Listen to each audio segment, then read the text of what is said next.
We go strong. Yeah. Strong clap in. Strong like wool. There we go. All right. Well, I wanted to. I was drinking some of Mitch's Smashing Energy, but I feel like I need a Nice pre-workout. little tug.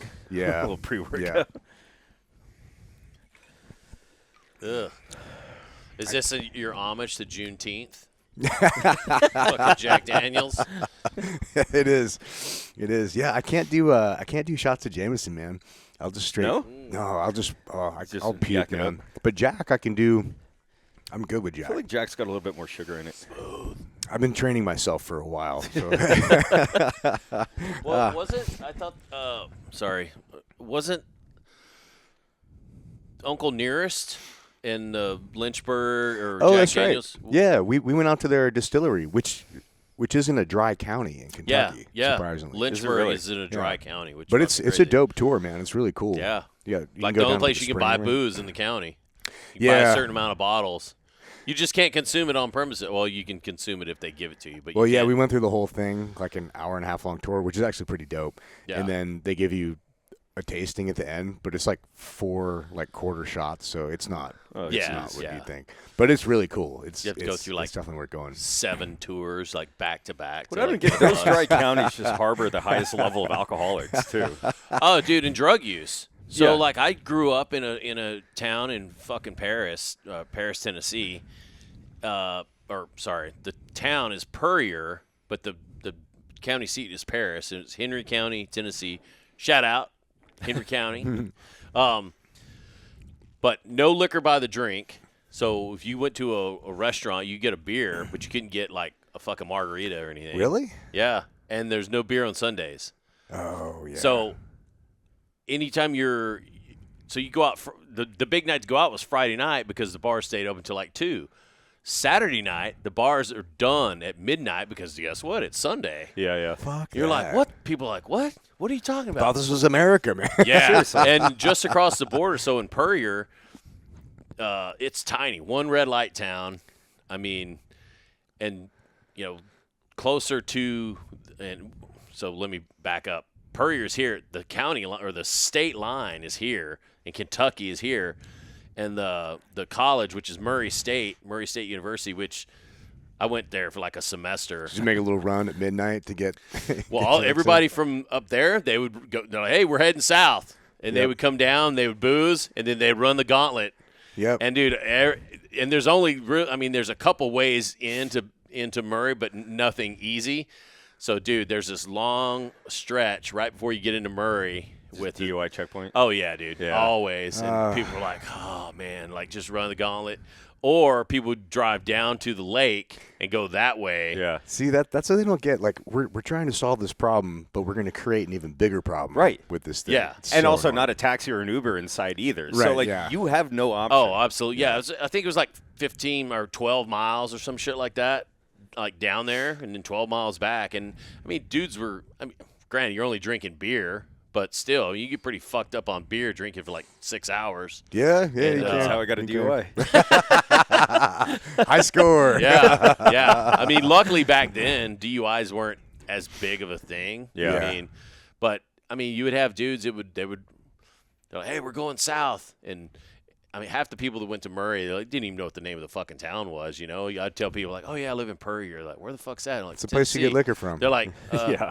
I'm like, I live south. They're like, oh, Yeah, liquor interesting. area. Yeah. Yeah. But the other fucked up thing about that was there's only like 2 or 3 liquor stores in the entire fucking county, and they're like state sanctioned or state. they Yeah, really? Salt Lake Yeah. City's like it's hard to get fucked up in Utah's Salt Lake the same City, way. man. You Yeah. gotta like plan ahead, dude. Yeah, so you drive south, you could stop at a bar and you get a beer and stuff, but you're like, oh shit, let's go get a handle of fucking Tito's. You're driving another like 20 minutes Oh, Jesus. Yeah. to Yeah. go to a state sanctioned liquor store, and then you got to plan ahead, and that's kind of what dudes would do. So you have all the hardcore partiers and drinkers that were at the college. They would either stone to fucking bejesus, so Yeah, they're yeah. doing fucking just smoking weed. Yeah, You're humans like, are well, gonna do fuck, dude, something it's- else, man. Yeah, it's like, dude, it's hard. It's hard. It's hard enough to fucking get a buzz, much Dude, less trying to That's what I don't drive. understand about Gen Z is supposedly drinking like 70% less, which I get because I live in PB and it's fucking expensive to drink now. I'm like, I understand why they're not drinking because they can't fucking afford it. But like, what the fuck else are you guys doing now? Just like packing Zins or? I don't know because it is a big fad. Packing Like the fudge. non-alcoholic liquor industry has gone up, I think like 30% in the past like 3 years. Maybe they're just way more fun than me because if I'm not drinking, I'm not that funny or entertaining. You know what I mean? Like, I mean, I'm just kind of like there for the transaction, right? Like if I Yeah. go out to eat and I'm not drinking, I'm like, let me get my burger. yeah. Eat it. I'm like, check. Like, I'm not hanging out. I'm not having a conversation. I don't want to go to the next spot. I just want to go home. Yeah. Like, I don't want to hang out. Couple Which- drinks, I'm like, no, I'm having a good time. Yeah. Yeah. Yeah. Like, what do you mean it's time to leave? Like, you've been here 4 hours. All right, so we'll roll into there's a long intro. Yeah. So we're rolling into this. Today we don't have any guests. We've been rock and roll this for what's it been like 2 months now? Something Yeah. like 2-3 months. Maybe And longer. yes, it feels like longer. A Yeah. great reception from you, the fans. Yeah, thank you guys Honestly. for picking it up, and I know I've got a lot of feedback, a lot of DMs, messages, and texts from people who are really digging it. What's interesting too, in a different way than I expected, I thought when we first started this, we'd just be talking about like bar fights and douchebag escapades and shit, which of course we do. Yeah. But at the same time, I love that there's also these deeper meanings and the perspective shift, like how things look as an older man, the lessons learned. And I wasn't expecting that when we first started, but the feedback that I'm getting is that tends to be one of the things that people are finding most impactful about it. And it's been pretty cool to me. But anyway, today, this episode, we're kind of going to just go around and each tell our own story, basically not our own story, but just a story that through our conversations we haven't had the chance to kind of interject, and it wasn't the Yeah. right time to put it in.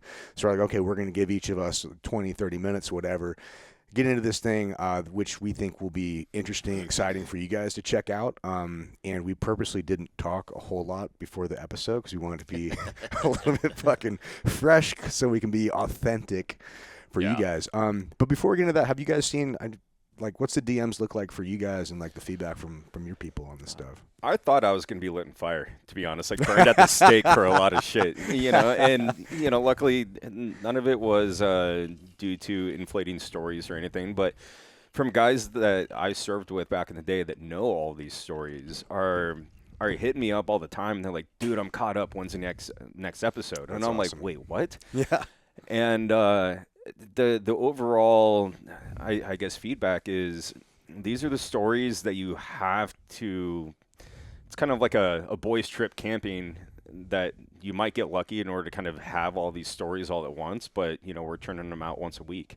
Yeah. And they're stories that people wouldn't expect, they wouldn't hear, and we don't readily divulge them in our daily lives unless we're sitting here doing this, which is why the whole kind of premise of this whole show Yeah. came about.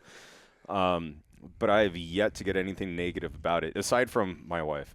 She can't fucking stand it. Oh my god. She can.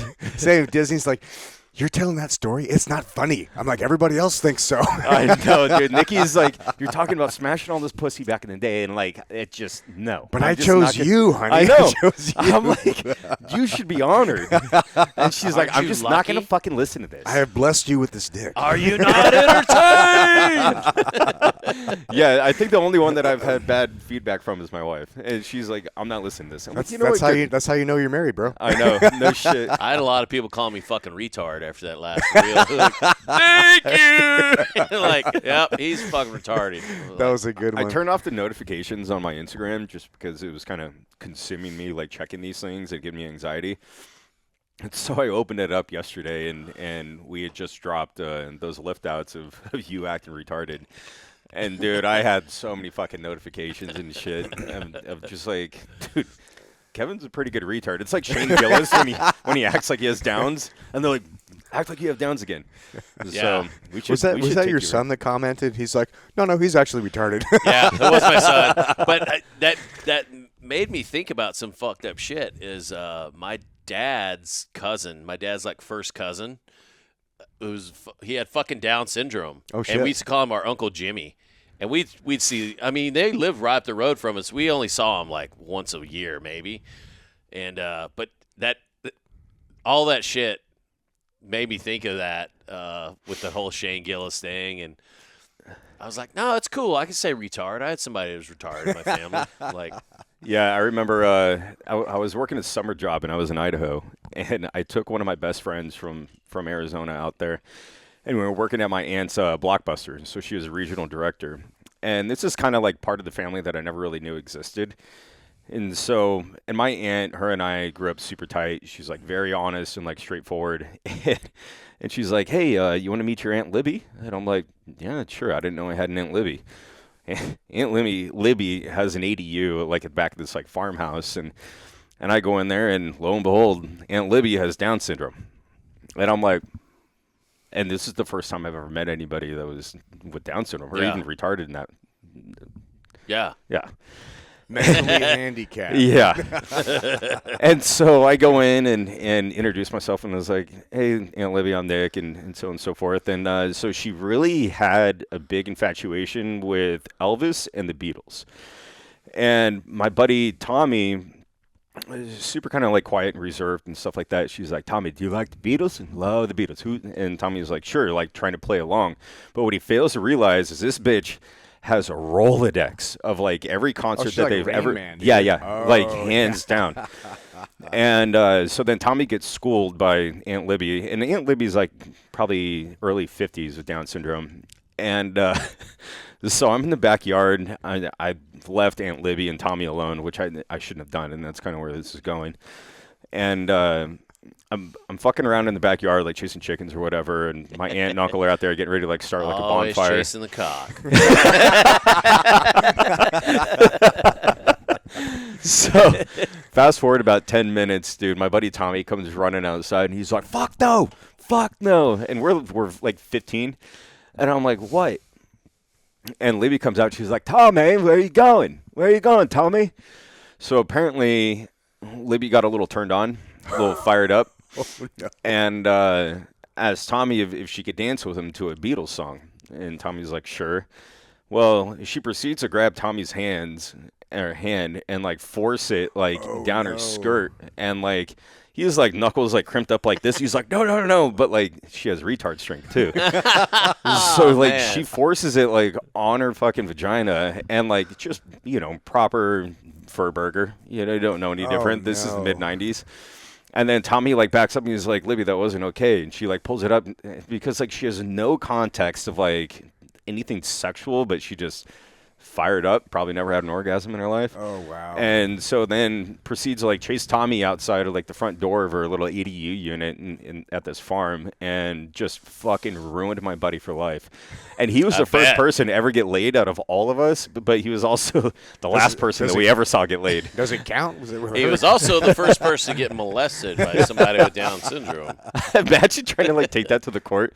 Like the judge is going to throw it out because you got like you're claiming that somebody that's mentally handicapped raped Yeah. It was like, of sound mind and sorry. you. So yeah, either Sorry, way. Your Honor. I plead temporary insanity. It's like what Shane was saying though, with like autism's kind of like cats and Down syndrome is like dogs. It's like no one's ever mad like when they have Down syndrome. You see them, they're just like, oh yeah, fuck yeah, let's go. But then autism, they're just like wearing headphones and like getting ready to scream at the dinner table. Yeah.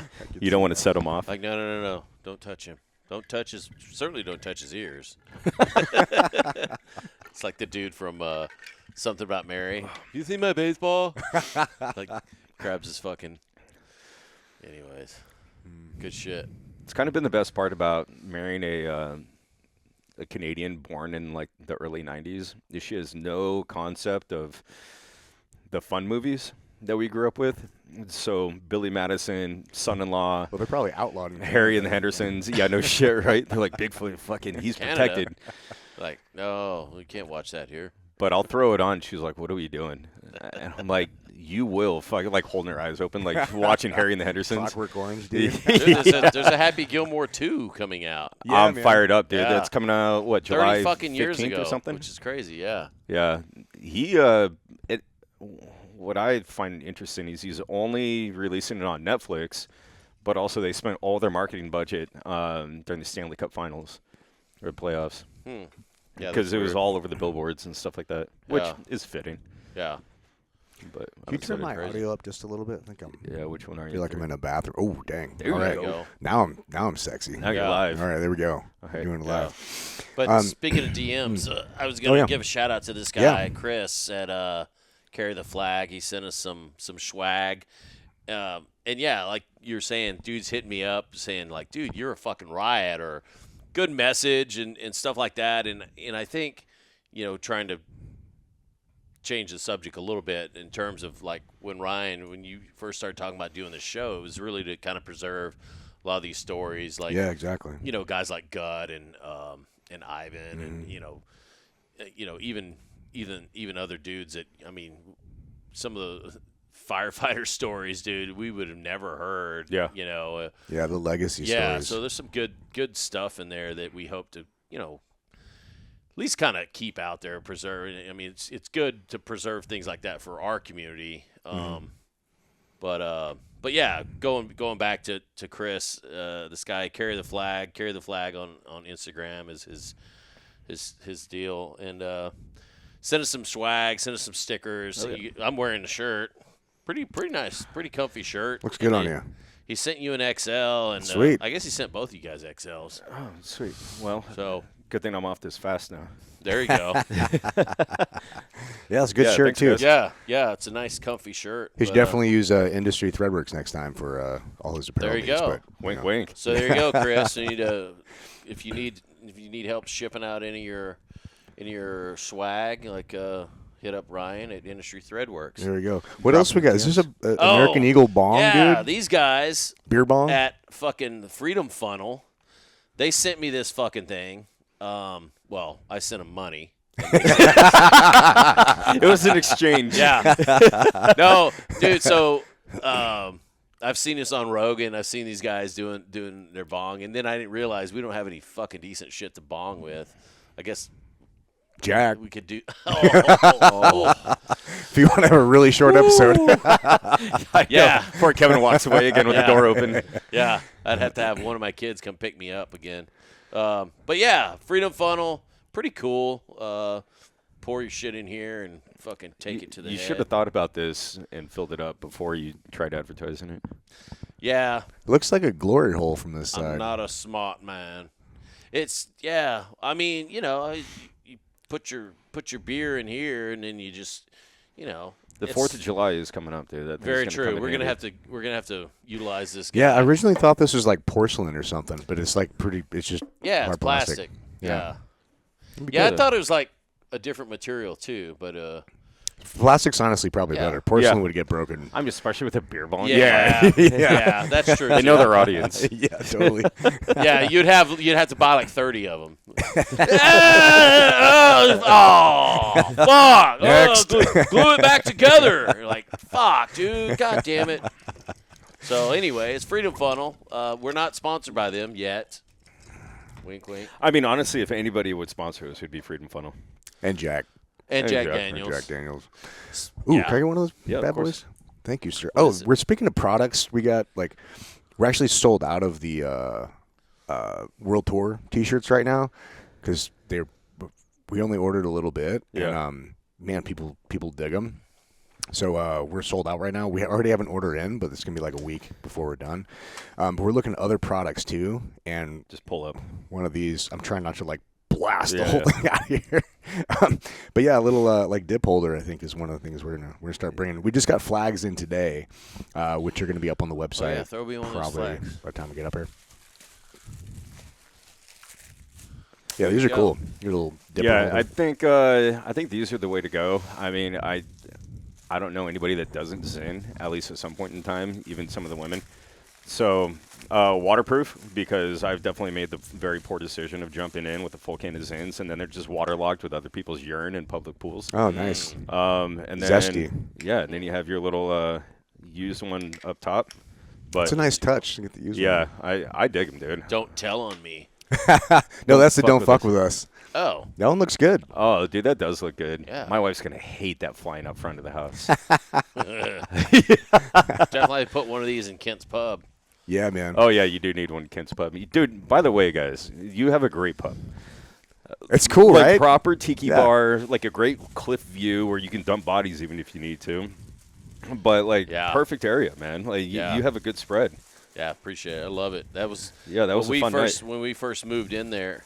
Here, let me Let's package it nice and put it tight. back in there. You got it. Nailed it. Yeah, when we moved into that place, that was like that view. I mean, it had a pool, but that view was like, all right, this is the shit Yeah. right here. Yeah, it's you know, dope. and it literally took me and the mother-in-law trying to convince Gabby because there was no yard in the back. You Was know, it just so- dirt in the pool? I mean, the pool was there, and the deck, there was a smaller deck, and we pushed out a little bit, but, yeah, the deck was a little bit shorter, and there was just a slope. Yeah. Not an Asian person, but just a slope down the – Sorry. I We couldn't weren't resist. canceled before. I couldn't resist. So it was like unusable terrain, you know, and I put like a retaining wall and Yeah. shit down there because my But that neighbor wasn't cheap. Yeah, it was, you know. Came out good, man. That conversation pit is really yeah, nice yeah, too. yeah. Yeah, the sunken And in it's fire protected pit. from the wind. So none of you guys listening to this know this because we didn't actually get to release the episodes, but we actually filmed like Two 2 episodes, hour and yeah. a half long. We filmed like 3 or 4 hours in there, but the footage was just such a mishmash of all the stuff that we couldn't get it right. So we're like, dude, we're just gonna refilm it. Yeah, So Mo's episode, which actually drops tomorrow. nice. Oh, nice. So was a reshoot of the original one that we did. Yeah. I mean, Dude, we could have released it, but it was kind of. Hey, it was from pretty the bad. video to the audio to the whistling of the fire pit to the.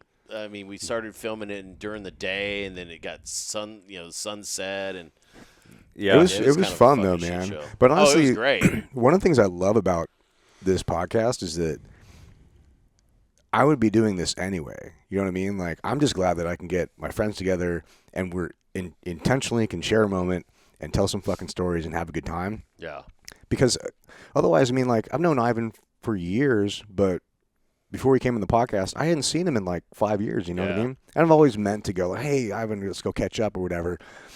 But you never have a reason to, you know? Yeah. It's always, you got busy lives, you got shit going on. So it's actually really nice. Selfishly, I just am really happy that we're doing this so I can call him up and be like, hey, Ivan, we're shooting. Come here. Let's just catch up and talk about all the Yeah. funny shit that goes Yeah. on. And it's been fucking great, man. I'm glad you guys are here for the ride. I wanted to, we're 20-something minutes in. I wanted to jump into it's not really a story. It's kind of a message that I wanted to share, and it's something that I've learned. yeah, And I didn't realize it's one of these things where I've been learning it my whole life. I just didn't realize I was taking the steps until much later in life that got me to where I'm at. So I went to 5 different high schools in 3 different states. Didn't graduate any of them. Dropped out of high school halfway through my senior year because my credits didn't transfer. Oh, and yeah. so I went through my. like no, motherfucker, It either a goes in your sophomore. favor or against you. It definitely didn't go in my favor. So I went to 2 high schools in my senior year in Santa Fe, New Mexico.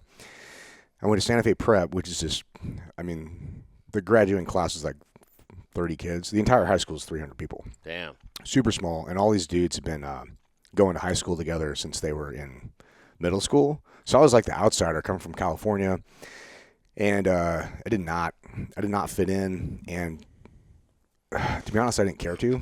I was just kind of pissed. I was a teenager. I was pissed about moving to Santa Fe, New Mexico, which I fucking hated. And I was mad Santa at my mom. Fe's cool though. Yeah, to visit. Yeah. Yeah. Now when you're a teenager to living get a there. bite on the way to Colorado. Yeah, not in Yeah. 1995 before the Yeah. internet and everything. It was No it shit. was not fun, man. They also filmed Breaking Bad there. Yeah, well, it was before because a lot of the roads were still dirt roads. So I used to take my little 1986 Subaru, and I would because it's kind of like a college class. A lesbian for being a lesbian in school. I was gonna say I didn't even know Subarus were back then. It was actually pretty dope, dude. It had a lot of features. I was really surprised. It's probably like straight out of the Outback before they Was it came like out of Portland. was it like the truck model, the Brat? No, With the no, that fucking would have seats in been the cooler. back? Like That would have you. been cooler. No, I had a little sedan, but I had a turbo in it. And during breaks, I used to go and try to slide it around the dirt roads and everything, and do the e-brake turns and shit, just because yeah. I was bored. Yeah. I fucking hated being there. I hated the whole thing. So I was a little bit of a rebel at the prep school, which didn't go over well. and I fucking hated it. Didn't along with the kids. They're a bunch of preppy assholes. Aside from a few of them were really cool. But you know the type, man. Like Oh, yeah. silver spoon. Parents are wealthy, and I grew up poor, and so my mom basically had just come into money because she made her own money. She ended up writing all these computer books. So we went from I thought you were welfare. gonna say counterfeit. So we went from Print the shit. on welfare, single mom on welfare with 3 kids, to it's actually really, I'm really proud of mom for doing that. She's a super impressive person. She was basically woke up one day. She said, I'm tired of being fucking poor. This fucking sucks. So she found a niche, wrote these, at the time, computers were just becoming a thing. Apple was just starting out, essentially. And the computer manuals are these big, thick, nobody reads the fucking manuals, you know what I mean? Yeah. But you It's can't. like reading the fucking yellow pages. Yeah, right, exactly, dude. Like reading a dictionary. It's terrible, man. So she created books that were fun to read. It was like a story, and they became bestsellers in like 30 different languages and sold all across the world. And so she ended up making like really good money within a couple years. And she's like, fuck this shit. I'm moving out. She had a heartbreak and then moved to Santa Fe. And I was 15. Why Santa Fe of all places? Well, she's super hippie, and Santa Fe Oh, is she's one of super- those ones. Where in Oh, California yeah. are you at? Dude, Like I, Santa Cruz. I or called some my shit? mom up one day for like Mother's Day or something, and we got an argument about Trump, and she fucking hung up on me. I actually told her one time, this is not part of. I'm gonna try to keep this short for the story, but she's like, well, you know, you're the most responsible of the 3 kids I have, and you know, so when I die, she's only like 22 years older than me. She's not old, you know, but she's like, I'm gonna leave you some money when I die. I'm like, Mom, don't leave me any fucking money. Spend every fucking Yeah, penny exactly. you have. She's like, well, no, I'm gonna leave you some. I'm gonna leave you something, and you split it up with the kids. And I don't get along with my brother or sister.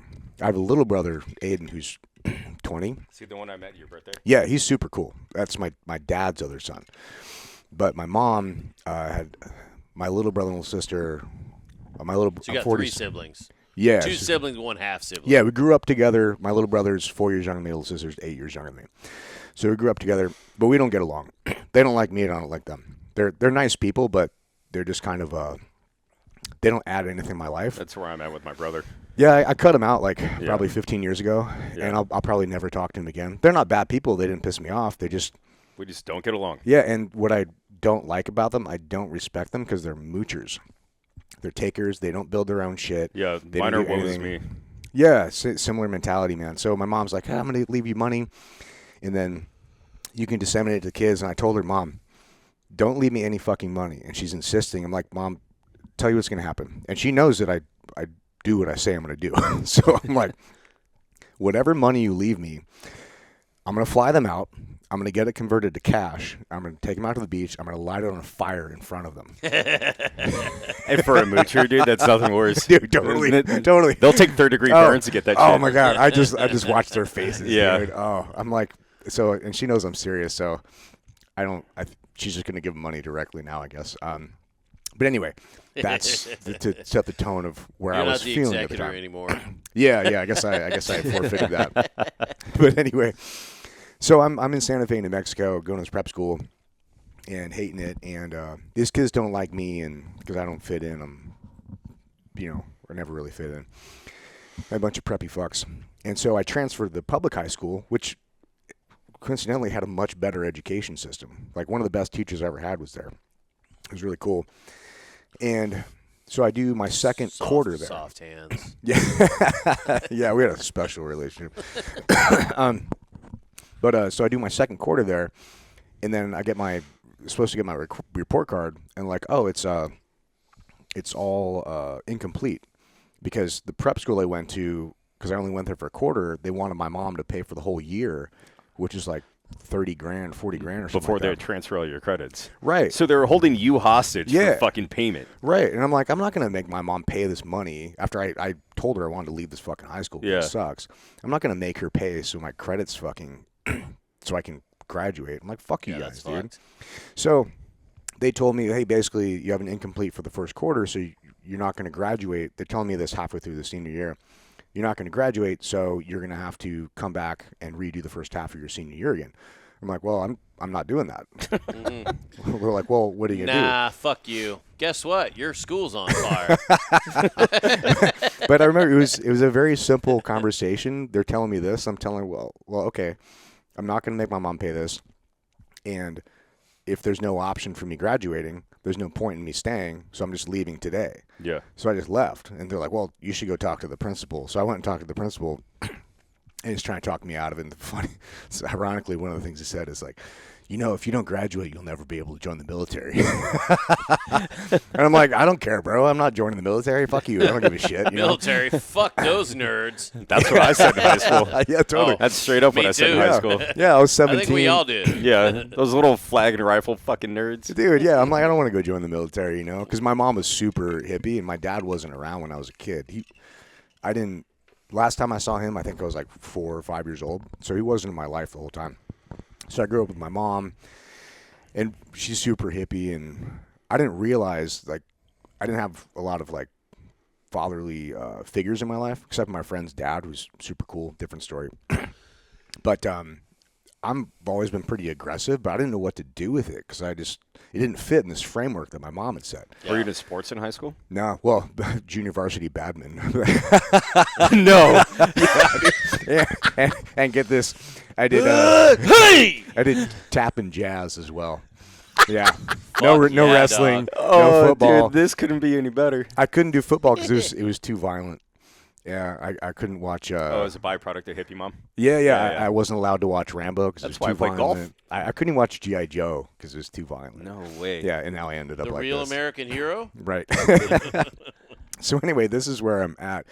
So I've always been pretty aggressive, but I didn't know how to channel what to do with it. I just thought I was weird, which I am weird, but You are. whatever. So anyway, I go to talk to the principal, and the principal tells me this. I'm like, well, I'm not joining the military. I don't fucking care. So I left, got my GED like in a couple weeks. I was like, fine. So I'm 17, and I'm like, well, fuck am I gonna do? So I went to Mammoth for a year. It was a snowboard bum, just getting high, Oh, dude, sleeping that's the in way to fucking go, lift though. ups. It was great, man. I had a great time, That's a dude. perfect job for a 19-year-old. Oh, dude, yeah, you get like a stack of pancakes for like $5, and it lasts you all. It was Snowboard all you oh, want. just getting And high, just yeah. scanning passes. Yeah, it was a chair 13 on the backside of Mammoth, so nobody goes over there. Yeah. So now I was just like get high and blast fucking music on the PA system. Just trying to entertain people when I wasn't napping. I wasn't a very good employee. All the people are like, dude, stop playing Fish. God damn. You're like, this is all I've ever listened to. I think it was 311 at the time. But yeah, I left that, and then I went up to live with my dad. No. Sorry, that was senior year. My sophomore year, I went up to live with my dad in Santa Fe or Bellingham, Washington. Lasted a full year there. But then I threw a party and he kicked me out, so I had to go live with my mom again, and that was fucking. That's part of the reason I was pissed. But anyway, so I joined the military, and not growing up with a father figure never really bothered me. I didn't miss my dad or anything. But I didn't really know any different. I didn't know any different. It's fine. But where it really tripped me up was coming into like a really type A, like man's man environment. I had no idea about sarcasm or humor or any. I was like a robot, dude. I must have been like, maybe I am partially autistic or something, but I just did not get any of the humor. So No, I it's just a byproduct of living with a woman that's a hippie your whole life. but Yeah. Because it's like, what are your feelings? well, because I was always been super honest, but I didn't understand that honesty has its limits, right? Yeah. So like little things. So like I remember I'm one still time. learning that. Oh, dude. So in Buds, we just got to do something, and the OIC, the class, was like, "Can do a pizza party." He's like, "Who doesn't like pizza?" And I don't like pizza at the time, so I'm like, "I don't like pizza," because I didn't recognize the context of it. Well, he saw me. He's like, "Well, fuck it, we're not getting pizza then." I'm like, "Wait, that's not what I meant, bro." Like, Everyone's like throwing shit. I at you. know. I'm like, it's not what I meant. Fuck you. Fine, I don't care about the fucking pizza. But I just Did saw. he flip it around and don't you understand sarcasm? Let me get a Hawaiian, by the way. Yeah, so it took me a little while to figure that out in Buds and then the team, and then but honestly, it was interesting in that I was never funny, and in all these high schools that I went to, this is obviously before social media, before the internet was even the modern internet. I hated it at the time because even when I was a kid, we were so poor. I never went I never went to a school longer than 2 years from the time I was kindergarten to whatever, always moving. So I was always in a new school, so I never had any friends, which at the time when I was younger, didn't bother me. When I was in high school, it kind of bothered me, and I didn't know what to do about it. And this is one of those things that I hated as a kid, but I realized later was one of the biggest blessings because I was able to reinvent myself every year because I wasn't cool and I was trying to figure out how to be funny, and because I would always try to hang out with the cool kids because they're the only ones doing fun stuff like throwing keg parties in the woods and racing cars and doing all the shit. And I was always trying to hang out with them, but I would always say awkward, stupid shit. It's always a big dork. And so I would analyze humor because I had some funny friends. I'm like, okay, well, they're laughing at his joke. Is it the context of what they're saying? The content of what they're saying is the context of how they're saying it. Is the tone? Is the inflection? Is the environment? Like, what is it that makes something Subject funny? matter. Right, and I didn't know. Self-deprecating Yeah. or There's a lot. Like, you got to be pretty smart to be funny, actually. So through a process of falling on my face a bunch of times and being in a bunch of awkward positions where I completely crashed and burned trying to be funny, I finally got what it meant to be a little bit humorous. So I was like, okay, so the way that people see me now, and I think one of my strengths now, which was a weakness growing up, was I wasn't social. I didn't know how to tell a story. I didn't know how to party. I didn't know how to interact with people. I was a very awkward kid. And it was through that process of reinventing myself at every school. It's like, oh, I fucking made a fool of myself here. Guess what? Next school, I don't make that same mistake. Yeah. I get to progress. Say something stupid, learn a new fucking mistake, learn and progress. So that process ended up serving me very well throughout my time. I just didn't realize it. And there was a moment, and even when I was a team guy, I don't know if you knew me when I was especially a new guy, but I was super boring. Like nobody really knew me. Everybody liked me because I was invisible. I was the gray man. Yeah, I was a good new guy. Yeah. But I was completely boring. I was one of those team guys that's like, you just pass over, you meet him, you don't remember. And I was always one of those guys like, oh, skinny jeans, that's fucking lame. Oh, wearing this, doing anything different. I was like, oh, that's lame. I was fully bought into the juice on that. Then you saw Footloose. And Ren McCormick changed your life. But you know what's funny? There's actually a series of people I met that actually changed my life and how I looked at things. Mikey Sowers is actually one of them. To Mikey's credit, Mikey Sowers taught me how to party. He really did, dude. But there's another person. It was this girl that I was kind of hanging out with at the time. Her name's Jessica Crispy. I won't go into all the details because I hope that she's happily married now. Extra crispy. Yeah, she was definitely extra crispy. And I don't have any secrets from my wife Disney, but I don't know if this girl told all her secrets to her husband. So I'm gonna keep what I say about this brief. But She's a classy girl. but Guy's dude, driving right now, just like, no. she's like, delete. What'd you say your last name was? He just goes over the Coronado Bridge. Definitely not crispy. Yeah. So I met I this want chick. crispy. I met this chick out of the bar, and she was beautiful, and she just got her mindset. Is like, hey, I'm out with a bunch of team guys, and she's like, walked in a bar, and she was hot, so like everybody's looking at her, and she walked in with another hot chick, and she's just like, I want him for whatever fucking reason. I'm a dork ass Should earn regular reasons. looking guy, I guess, man. And my buddy's like No tries to go hit on her, and she tells him like, no, I want him. Are you kidding? He's living with his ex-girlfriend right now. What are you going to talk to that guy? But I was like, okay, that sounds good.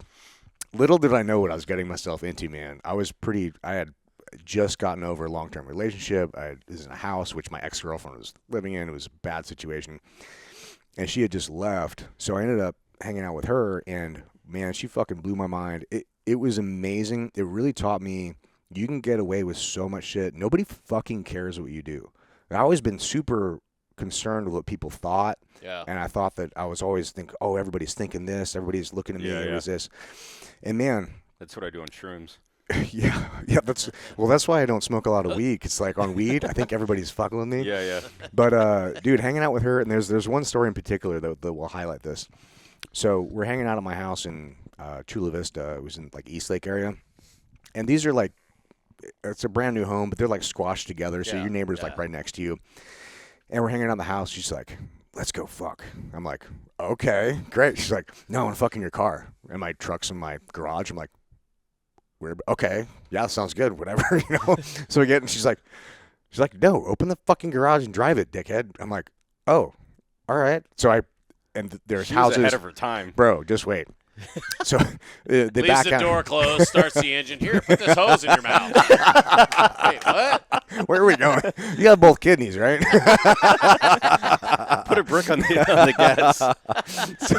So I pull out into the alleyway, and she's like, no, go out to the front. So I drive my car around the block, park in front of my house, and I have a Tundra, but it's not even a quad cab. It's like an extra cab. It's got like the jump seats in the back, Yeah. and I don't have tinted windows or anything. So I'm like, I pull my car out in front. You're about to have fogged ones. Yeah. Yeah. So we get in the back, and the whole thing is shaking. We're doing our thing.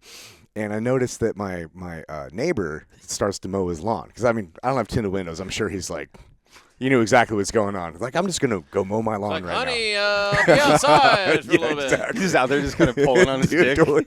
Oh, God. I So- wish Becky would do this. So this chick, man, I'm like, oh, my God, this is a really weird situation she put me in. So I'm like, oh, my God, this is weird. So we finally, we finish, and I'm just like feeling weird about it. This chick did not give a fuck.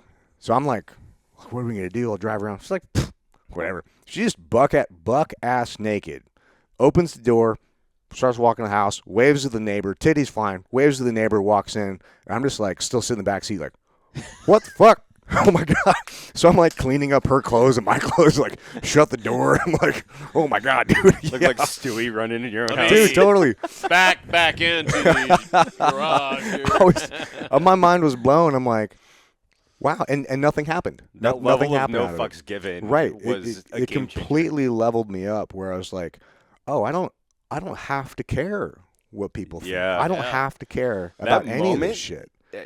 Is enlightening. It's a Yeah. powerful shift, dude. So Yeah. that, Zero repercussions. yeah. You know? Yeah. So, like, I can do what the fuck I Yeah. want. And Yeah, even it's if the pretty dude wild. would have been like, oh, some Karen, that's Yeah, what the fuck is she gonna do? yeah, Okay, HOA? well, so what? yeah. it was that, and then Eat a series shit, a lady. series of other things that I don't want to get into because hopefully, anyway, there are certain things that we're not going to say publicly about this. But anyway, there was a series of similar instances Shit. where I learned a few more lessons on that.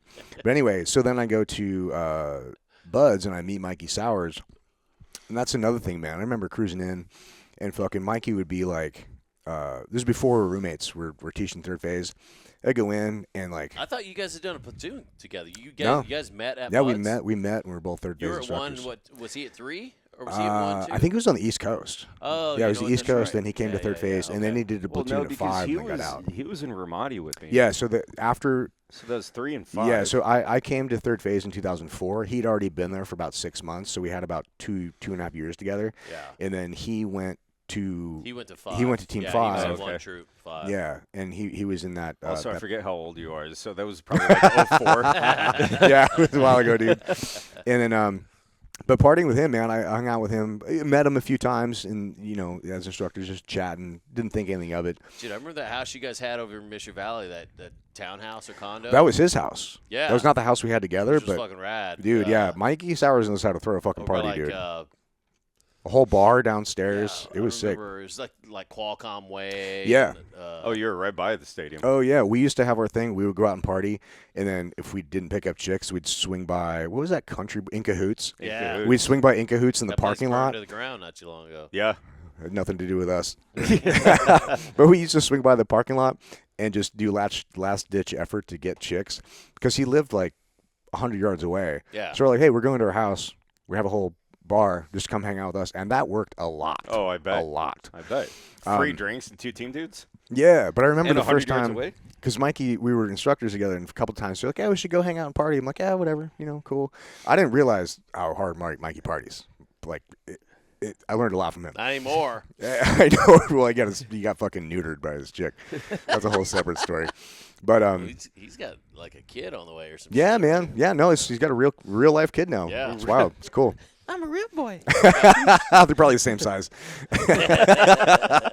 But I remember one time he came in and I was getting my shit ready, and he fucking pops up from under his desk.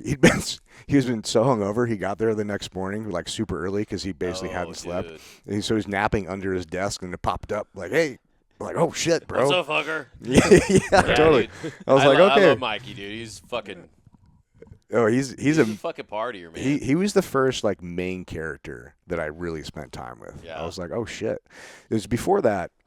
I never liked 80s music. He used to call it Gaities music. It's like, oh, it's lame, stupid. I love 80s music. But what Mikey turned me on to, and the perspective shift I had with that was that it's not about the music. It's about the attitude. It's about the culture. It's about having a good time, hanging out with your friends, doing whatever you want, just making memories and with a experiences. six-pack and the radio. Yeah, it was pretty Didn't wild, man. Nick's like, stop saying fag. I was We on the get it. tail end of the 80s. We're gonna get a karaoke session later. But Bon yeah, Jovi. we were, and then Was that the 90s? That was the 80s, right? I think it was the 80s. Bon Jovi spans a couple decades. Yeah. He's probably 30 years, 40. I mean, fuck, dude. People still go to a show. He's 50 years deep now. Yeah. So I'll wrap this up with, there's been a few instances like that when I was later. I think I was like 30. Yeah, I was about late 20s, early 30s at that point. And I really realized, holy shit, I've been missing out on so much by giving a fuck what other people think when they don't even know who the fuck I am. They don't care. And I realized everybody's so tuned into their own life and they're so worried about their own stuff. They don't give a fuck about anybody else. So you really have much more bandwidth to do a lot of different stuff in your life. Yeah. Than you think you do, because people are so wrapped up in their own shit they don't fucking care or notice. So that really opened my eyes up to, okay, I can do a lot, and so I started dressing different. I started not acting different, but I started becoming more of myself. I started being less afraid to kind of voice my opinion and be open and explore, maximizing like who I was, you know. Yeah. And it was wild, dude. It completely changed my perspective on everything. And then I realized that those lessons that I had learned growing up, now I knew what to do with them. So if anybody out there feels like they're stuck in a position or stuck in a place or stuck in a personality even where like, fuck, everybody thinks I'm this, but you feel like you're different, you don't have to stay there. But also, what I will say is that there's a method to changing. And if you just go out, if you dress like a normal dude and then the next morning you just show up all fucking wild hair and wacky, bro, it's not gonna work. You know what I mean? It's going to be called a midlife crisis. Yeah. Or an early life crisis. Yeah, and even the people who want to support you will have a hard time supporting you. Because they can tell that It's such a you're a fucking tryhard. wild change. Yeah, it's Yeah. such a wild change. So Yeah. I would say if you're gonna do that, if you want to change, start slow. Change your footwear, for a week. Change your belt for a week. Start wearing your hair a little bit different. Start wearing a little more jewelry. Whatever direction you want to go, start small, because what's going to happen is the people that want to support you, you'll make it easier to support you because they'll be like, oh, cool, nice shoes. Oh, hey, I like that belt, whatever it is. And then you get that and validation, and it encourages you to do more of those things. So you remove that barrier of like the negativity in a lot of instances. And I think that's where a lot of people fuck up. They get so pent up and they're like, oh, I want to change, but I'm just not me. And then they fucking explode and they just blow everybody's mind, not in a good way. And then they get all this negative feedback. And they're like, fuck, is this really me? What am I doing? So I think it's a lot easier if you just gradually do it, not just for other people, but for yourself too. But there's really no limits to that. I mean, Well, I think the biggest thing, in kind of caveating off your point, is don't do it for someone else, and don't do it for the acceptance, right? No. Because on the massive end of this spectrum that you're discussing right now, we're dealing with it in this current generation of fucking being almost peer pressured to be bisexual or a transvestite or whatever. And like, that's not you. Yeah. Yeah. Right? But you're doing it because you're peer pressured and influenced by all these fucking idiots around you that are also trying to figure out themselves. Right. Like, you know, to your point, what we're talking about is like, dude, in high school, you couldn't pay me to wear skinny jeans, you know? And I totally. was so concerned about how, like, my appearance was and, like, what shirt was I wearing. Like, remember, like, first day of school in, like, fucking freshman year? Dude. Oh, you're And, so like, concerned you have about your everything outfit. laid Yeah. out, and you're like, I got to do this. Dude, first day of school every Yep. year was like, Every year. You're like, I got to set oh, the man, standard. what I am got to gonna be this wear? guy. Yeah. But like Yeah. no one gives a No one fuck. gives a shit, and like dude. to your point too, and I've definitely realized this well into my 30s is walking down OB on Newport. You see this fucking guy that's just like yacked out of his gourd and like pushing a shopping cart, but like doing jumping ropes at the same Yeah, it's time. dope. And it's like, that dude's a fucking kook. But guess what? In 4 minutes, you completely forget about him. Yeah. Whereas, like in our heads, with your story, you're like, everyone notices me right now, and you don't. Like, I think my catalyst was dancing at music festivals, because like I'm not a fucking dancer, and like I was just like that faggot, like sitting there just like bebopping at Burning Man, and then finally, like I looked around and I'm like, no one. Yeah. No one's judging you. Right. No one gives a fuck Yeah. about me right now. Everybody's way too high. So to then care. I'm just like fucking like slamming it and like dancing my face I get off it. and just like having like a self-explorative like moment of just being me and dropping the ego, dropping the insecurities of self-perception and public perception. No one gives a fuck. Yeah. And that Absolutely. was very, very freeing. And one of actually my best man at my wedding, John Wechter, he was the one that really he was like my Mikey Sowers to you. Yeah, you got to have these people in your 'Cause, life, man. dude, we're at like hard summer and he just like fucking headbanging like on the fence and just like pushing Asians out of the way. They're all like ketamined out. And I'm just like, yeah. And then I started doing it. And then I like go to like push an Asian chick. I'm like, nah, I'm sorry. I'm not him. I'm not that guy. Yeah, I have my limits. But like just kind of taught me like, dude, you can be yourself. And like Yeah. stop giving a fuck what other people think. Stop giving a shit about, you know, like just get out of your head. Yeah, and there's another element to this too, because I remember when I first started dating Disney, and this is the last thing I'll say on this, and we'll move on. But when I first started dating Disney, I was 36 and she was 22, and she had not a lot of life experience yet because she's fucking 22, and she had the same kind of hangups that I had when I was younger, and she's like, So did my wife. yeah, she's like, oh, look at, I can't believe that person's wearing that, or that's something to wear something outlandish, Right. right? And I'm like, yeah, it's cool. But I told her, like, how boring would it be if everybody was the same? That would be so fucking boring. I'm so glad that guy is wearing something fucking crazy, or that chick is going all full tilt, or I'm so glad that this is interesting. You know, I mean, it would be so boring if everybody was the same. And now these things that used to be like, oh, it's terrible. Now I'm like, I appreciate them. But do you they're nice remember to the have. moment that changed? Because coming from the military where everyone needs to kind of live by a construct, Yeah. I remember like fag, you know, like I remember doing that. But then the first time I went to Burning Man, like there's a naked dude riding his bike and like one nuts on either side of his seat.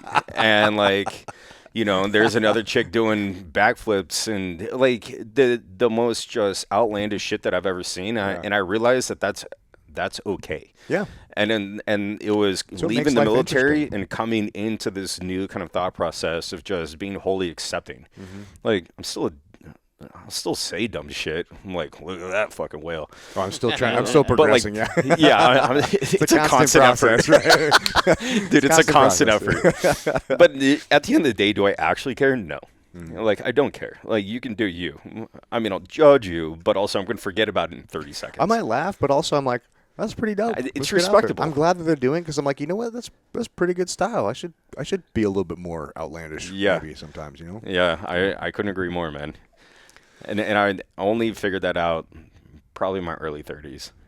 I think a lot of women go through that change at like 23 to 25. I think for men it's like 29 to 32, where you kind of like We shift, notoriously like, quite a matured bit. older We're slower or later. Yeah. Yeah. We're slower and dumber. Fucking Yeah. Neanderthals. All right. Well, Look at that that's guy's shoes. Fucking nerd. wait. Those are pretty dope, though. Yeah. Like, We're gonna shift gears to the next story, but I want to show you guys this picture just to highlight, because you guys know me as I am now, but I want to show you this picture of how I was, just to highlight like the difference of what it was. Oh, this is when I was like 15. drunk. Just kidding. Oh, dude, the bowl cut and everything. Yeah, You literally dude. put a salad bowl on your head and fucking Absolutely. cut around it. Absolutely. Yeah. Where are you, Canada? Actually, yeah, I was. No shit. I was in fucking Canada. Called it. Look at that nerd, bro. Yeah, pumpkin pie, haircut, now- and free. but- I love but- the spandex too. Totally right. Spandex under the shorts. But You got to here's- keep that hog in line. But here's the thing. Here's a picture of Disney at the same age. Let me see You this. guys like brother and sister. That's why we get along. We were Hands both, down. We were both fucking like super dorks. when we were And she's younger. wearing Lucky brand. Dude, I haven't heard of Lucky in forever. I remember those fucking pants. You'd unzip them, says Lucky. Yeah, yeah. Like, oh. Dude, we thought that was a shit Yeah, totally. when our dick never came out of our fucking zippers. Yeah, exactly. Totally. Like, not a single chick is gonna see this. Like, look how cool this is. So you were talking about this this transformative kind of epiphany that you had going through the teams, and a lot of it really sounded familiar when I was growing up, because I was with my mom and I was with my grandparents, and we were living in various like apartment complexes in Orange County, and all of my friends were my mom's friends. So early 20-something-year-olds, which now imagine that, like early 20-something-year-olds living in Southern California in the early 90s. And here I am, 3-4 years old, running around. Like I literally learned how to swim like that John Wayne fucking movie where they like Nice. threw me into the pool. Full-blown Figure it panic. out. Full-blown panic. We'll probably float. But the byproduct of that is I didn't really know how to associate with kids my age. And so there was, again, that awkward kind of, how do we figure each other out?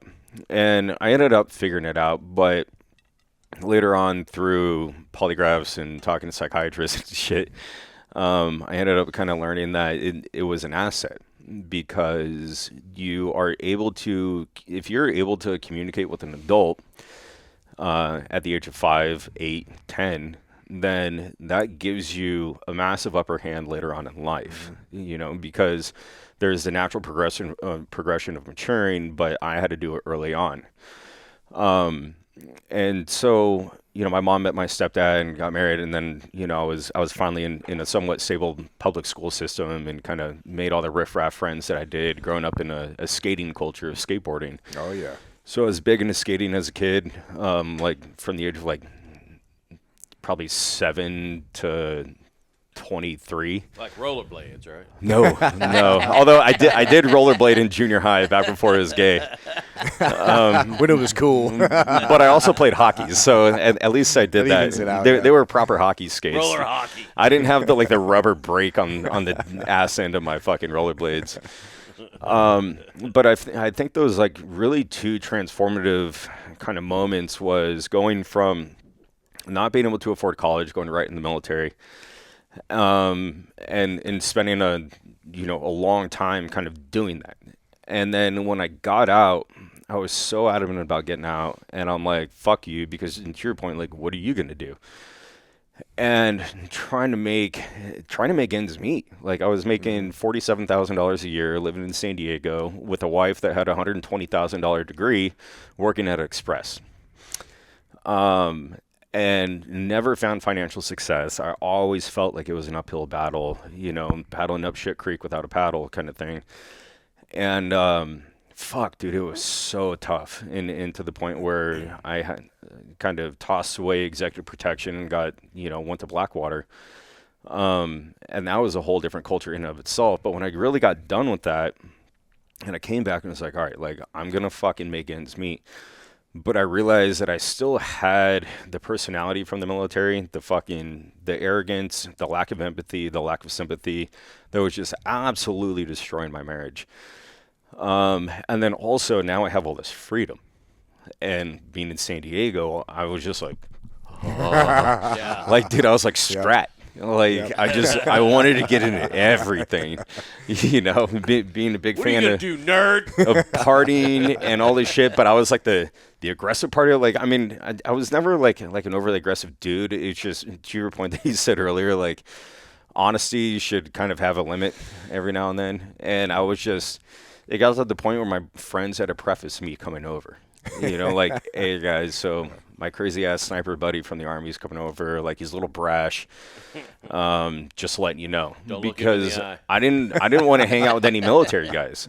I only wanted to be around civilians because that was my process of moving into this world. No one gives a fuck about the military. So why am I gonna surround myself in an echo chamber with a bunch of military guys?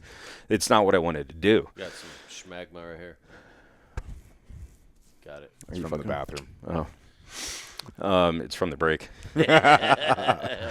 So there was that process, and especially when I was at Blackwater. So I was on contract for 110 days, and I'd come back for 35, and it was this constant rotation. So out of the 110 days, we weren't allowed to drink. We didn't get mail. All we were doing was just running operations for the government. And then I would come back, and I'm like, Let loose. yeah, now I got money, and now I'm just gonna go ape shit. And I was just doing the dumbest shit. I was just partying my face off all the time, like no regards to having just us time with my wife, like none of that. And it was chewing everything up. And so we ended up moving down to Mexico, and we were thinking, all right, I'm making Blackwater dollars, but I'm spending pesos. And it was going really good for a while until we got in a big argument, big fucking argument. And it was the night after one of my best friends, Bryce Travis, killed himself. So he was an active duty E7. We were in recon together. We were peers. I mean, the guy was the epitome of like a perfect fucking soldier, right? Like Ranger, recon, sniper, fucking everything. And so I get a phone call one morning from a good buddy of ours from recon, and they're like, hey, Bryce killed himself. Fuck, man. And so it chewed me the fuck up. Those are the worst calls, right? dude. Chewed me the fuck up. And he was the last one that I would have expected, though, honestly. Like, a lot of guys say that, but he definitely was the last one. So in proper fashion, I'm like, well, what do we do? Let's go get fucked up. Yep. So we went to our local watering hole, my ex-wife and I. And it's at this bar called Plan B in Mexico. And we're there, and we're fucking getting blasted. And I'm just, like, buying everyone, like, drinks, right? Because I'm making $200,000 a year living in Mexico. And so my ex-wife was like, hey, you should probably calm down on spending. I'm like, why? Why do we... Because I spent it all while you were gone. Exactly. Oh shit! No way. Fuck, yeah. Oh my god. Exactly. But she couldn't be bothered to like acknowledge that. Oh no. And I never had access to the finances or the bank account or anything. Right? Never. I just made money and it went into this place, and she would manage everything. So we're leaving the bar, and I'm like one-eyed driving down like Highway 1 in Mexico, and just fucking tanked, dude. And we're just like screaming at each other. And so we get back to our house, and I'm like, I'm fucking done with you. Like, we're not talking about this anymore. Like, I'm sleeping in the guest room. And so I go in the guest room, and I lock the door, and I'm just like, all right, dude, just calm the fuck down. And so she starts pounding on the door, and she's like, open the fuck up. Like, talk about this like a fucking man. I'm like, no. Like, we're not going to talk about this right now. We're both fucked up. This isn't going to go anywhere. This is futile.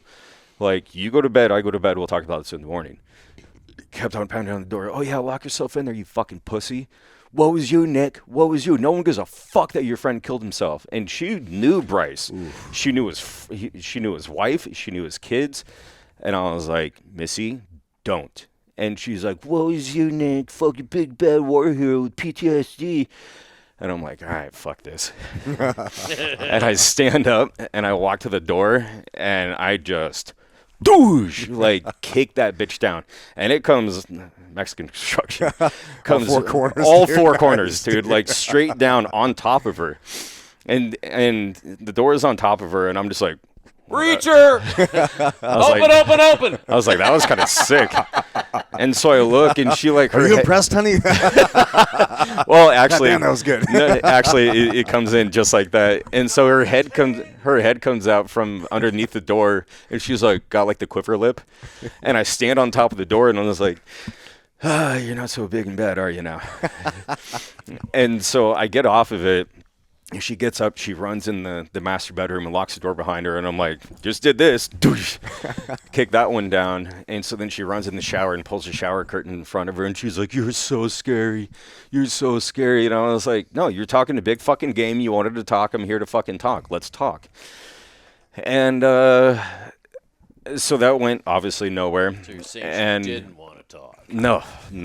And so in very poor form, and keep in mind how hammered I was, got in the truck and drove all the way up to San Diego and stayed at my buddy's house for 2 days just to like fucking cool off. So 2 days later, I'm like, I should probably change my clothes. And so I drive back down to Mexico and I go home and I walk into a house and it's fucking gutted. Wow. Like nothing in there, dude. And there's a note on the table saying, I'm done, I'm gone, I left. Here's your email address, and here's your password to the banking statement. And I broke down all the finances, and you have $1,000 to your name. Wow. $1,000 my name after making $200,000 working for Blackwater and living in Mexico, where my bills didn't exceed $2,000 a month. Dang. And also, she was working. And Did you ever find out what you spent it on? no. Wow. No, and so even during the divorce, we had to go through all of the admission of documents and financial disclosures and like all this stuff. No, I never knew, and I still owed money on a credit card that I never even had a physical copy for. But there was $30,000 on this credit card, Jesus and I Christ. didn't even know we had it. But my name's fucking on it, so therefore, in a court of law, I'm responsible for 50% of it. It's good it was only 50, though. It's better than you usually get in California divorce. Damn. Well, I had to hire 3 different attorneys, and this took 4 years in order to finally get divorced. Oh, fuck, man. Yeah. But it was at that rut, right? So I'm trying to reinvent myself. I'm trying to find a career. I'm just trying to do what I think is best. I'm over contracting, and now I'm left, and now I have $1,000 in my name. And I'm like, what the fuck am I gonna do? Because the only thing on my resume was laying tile in high school and delivering pizzas, and then the Army, and then executive protection, and then Blackwater. CIA. Yeah. I mean, it was a thought for sure. But I'd already kind of abandoned that hope, and I was in my freshman year of college at LA Film. And so I went off the fucking rails, dude. Like, I just went full fucking party mode. And so the blessing in disguise was I got awarded my 100% disability rating 1 month after all of this had transpired, right? So my $1,000 is like, there's a Coke bag, there's a bunch of Molly, there's a bunch of booze, and there's a night out. And like, I had like $300 my name, and then I got back pay, and then I got my disability. And then I'm like, I'm fucking good. I'm back, bitch. Yeah, let's keep this up. Thanks, Uncle Sam. So all it did was just like inhibit me. It's not far off from that. I'll tell you that much. It is not far off. And so I tried living down there and staying down there, but it's such like an expat community that it's hyper incestuous. Where's it at? Rosarito or? Just north of Rosarito, called Baja Malibu. Okay. So as you're headed down towards Rosarito on the main highway, the toll road, it's like right off on the left. There's like these white houses that like go up like on the cliff sides. And so finally I was like, fuck this, dude. Like, I need to get the fuck out of here. But so this is before the disability payment, and I can afford first and last month's rent in San Diego. You know, it's like fucking $6 plus a deposit. And I'm fucked. So one of my best friends in the world, Matt Bailey, lived in OB, had a fucking savage, like just like beachside townhouse that I could literally throw a football to like Tower 6. And so him and his wife, who's a traveling nurse, they were leaving, and they can't take any of their furniture. And he's like, dude, I will pay your first and last. I'll transfer over the lease, and just please, by the name of God, fucking make payments. And like my credit don't score was fuck me, fine. yeah. Yeah, don't fuck me. And so, dude, he gave me that handout, dude. Like he gave me that one ticket that I needed, and this is towards the end of kind of when I was up watching the sunrise come up too often, a week, and just realizing like, what the fuck am I doing with my life, and really getting down to myself. And I'm like, you're turning into everything that you used to make fun of. Man, that's heavy. Yeah. And so I made it a point right there, and I made a promise. You guys are definitely gonna laugh, but it was my last night at the house in Mexico, and it was a 4-story house, and my whole roof was like a rooftop deck, and just like overlooking the ocean. And I'm up there, and I got 3 girls downstairs that I wanted nothing to fucking do with, that I drove down, and we're all faded as fuck. And I'm upstairs smoking cigarettes for the first time in like 10 years, and just taking swigs off a bottle of tequila and listening to Lana Del Rey, which is, dude, that shit will make you want to cut yourself. It's a good soundtrack, man. Yeah. Dude, Good it's so soundtrack good. for suicide. Yeah. And luckily never suicidal, but I was socially suicidal, and I think my biggest fear in my entire life, and still to this day, is just being embarrassed. And having somebody, giving somebody the ammo to point out, I'm like, look at that fucking idiot, right? It's literally my biggest fear ever, and I was well on my way to being that person. So I sold everything to a drug dealer down there in order to get like $4 or $5 grand, and moved up to Ocean Beach in San Diego. Moved back to OB because that's where we moved from originally. And moved back to OB, and then it just became, I have to fucking be better. Reinventing yourself. Yeah. And I was sleeping with this fucking chick that was a bartender at Wonderland. She had green hair and a bunch of tattoos, and like I was just like laying in bed at like 4 a.m, like, what am I doing? Like her bed. And really wondering like, where's this money gonna come from? Like, what am I gonna do? And the very next morning, fucking thankfully, I get a phone call from Eric over at Oakley.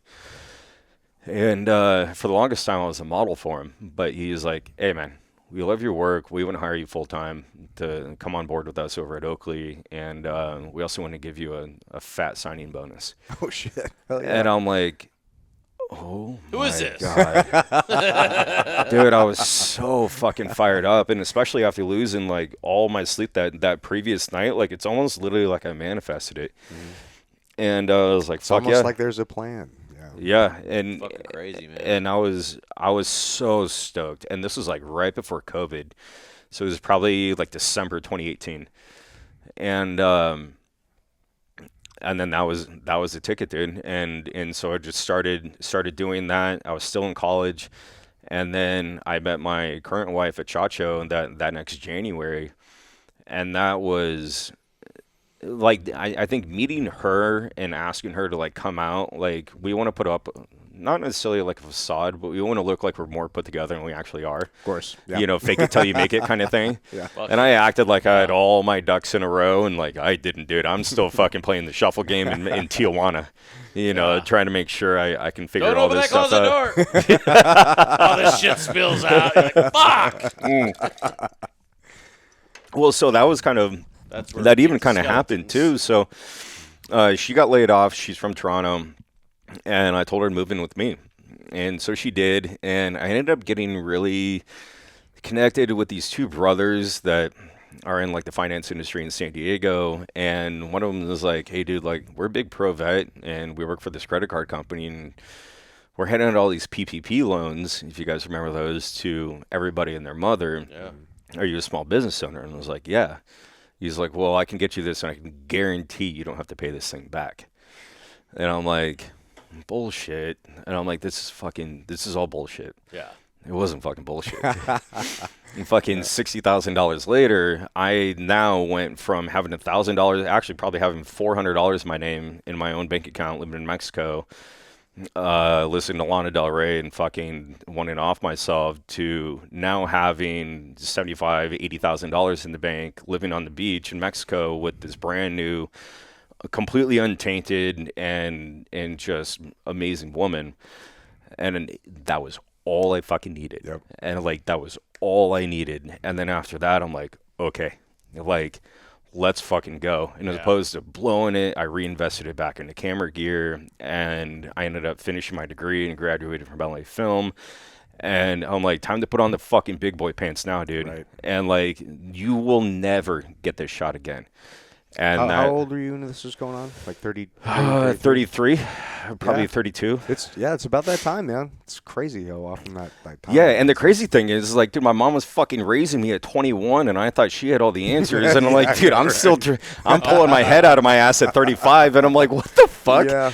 And that's kind of the thing about getting older too, is you just realize, like, you never really actually, like, You got to kind of give your parents some grace as you get older. You're like, oh, man. it's almost admirable. dude. You know, it's like you were able to do a lot with little. Yeah, my dad was 20. My mom was 21 or 22 when I was born. And it wasn't until way later I'm like, yeah, I don't know how I would have handled that. Like, Yeah. oh, shit, good job, guys. Like, damn, hey, thanks for not aborting me. And one of the biggest, like, takeaways from this is, you know, I was married for 10 years prior. And now, you know, my wife, Nikki, and I have been together 5 years. And in 5 years, I've bought a house, graduated college, started my own company, found like a dream job, found dream friends, found, you know, an amazing community in half the amount of time. And I don't know if it's purely out of desperation and fear of being embarrassed, or your partner, or the people that you surround yourselves by, Probably all or of it, man. accumulation of all of it. Yeah. But I still kick myself in the nuts, like, looking back 5 years ago at, like, couch hopping between bartenders that I was sleeping with, and just raging every night, doing a shit ton of drugs and getting Those drunk. guys were cool, though. And they were fun, but the timeline's pretty slim on But I that. think it's great to have those times, though, you know, because I remember there were many times where, like, I'd come home to my house and there's already a raging party with like 50 people in like a 800 square foot apartment in fucking PB, you know. Fucking keg sitting It's in your crazy, fucking right? And bathtub, or you're like, I'm glad I had those moments at the time. I 'cause don't want to do them. It's because you're not curious anymore. Yeah, exactly. Yeah, there's no, Totally. man, I wish I would have done that. No, or what if? I answered all my fucking what ifs, bro. Yeah. I'm good with Me the what too. ifs. I answered all my what ifs. Yeah, now I'm like, you know what I realized? Like, the grass is greener where you fucking water it, dude. Yeah. You know what I mean? Like, Yeah, and a lot of shit has changed since I've gotten older. You know, Yeah. I'm just it should. It's supposed to. it fucking better, right? Yeah. Otherwise, like, how?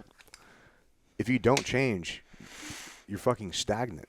You know what I mean? Like, the point of life is to change and grow. And if you wanted the same things, constantly changing. if you wanted the same things at 45 that you did at 35, that's weird. If you wanted the same things at 35 you did at 25, that'd be weird. Like, you should want different things at different points in your life because you fucking learn and you progress. Because if you don't want different things, that means you didn't fucking learn, which means you're stagnant, you're not going anywhere. Right. Which I think is the opposite of the point of life. I think the point of life is to enjoy it and enhance and this experience and this life and this gift that we're given. I think our only requirement is that we fucking enjoy the gifts that we're given. Or better the next day. Something. Yeah, and that's a huge part of it. It's Yeah. like you have to be, that's a huge part of it. And it's become a detriment, though, too, right? Like, I look at my friends that I was hanging out with, like, directly after the divorce and kind of in the party phase and stuff. And the problem is, like, I still talk to them, but, like, they're still doing the same shit. They're on their own path, man. Like, I went from a 1-bedroom to buying a house, you know, and like, college and all these things. Some and it's people like, never get out of the loop. But then they also hold, like, animosity towards you, like, oh, you never hang out with me anymore. It's like, yeah, because I don't want to fucking do coke and smoke weed on your fucking couch and watch fucking cartoons. Right. Like, I got better shit to do, you know? And they hold it against you, like, oh, you're better than me. I'm like, no, I'm not saying that. I don't want to hang out with you anymore. Like, I'm over it. Yeah, it's just different, man. And I think it's just a natural progression. And I think that's what you're supposed to do. You know what I mean? Because we all know those people that fucking peak at a certain point in their life, and It's like, dude, that's cool. You know, it's fun, and you can learn a lot from them. But at the same time, oftentimes what you learn from people is how you don't want to be.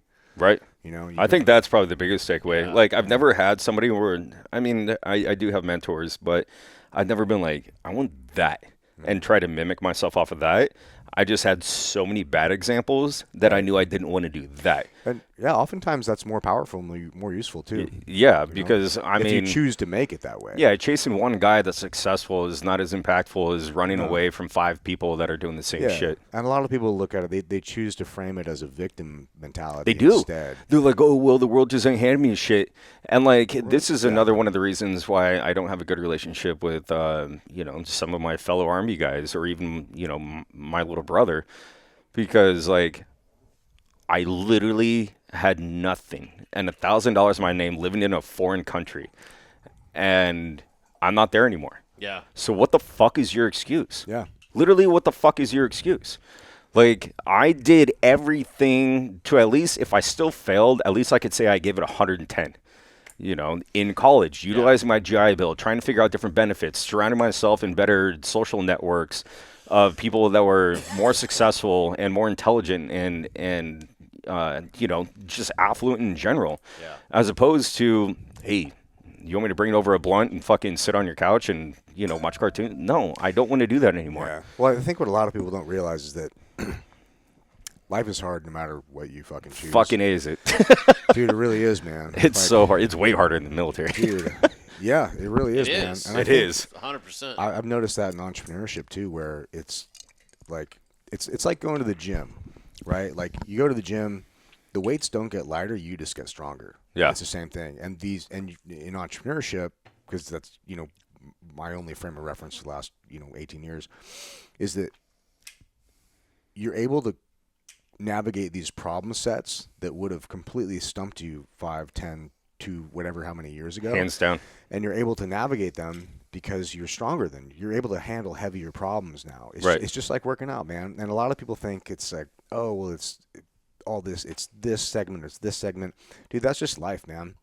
That's just life. And nobody has an easy life because no matter where you're at or what you're handed, the hardest thing you've ever been through is the hardest thing you've ever been through.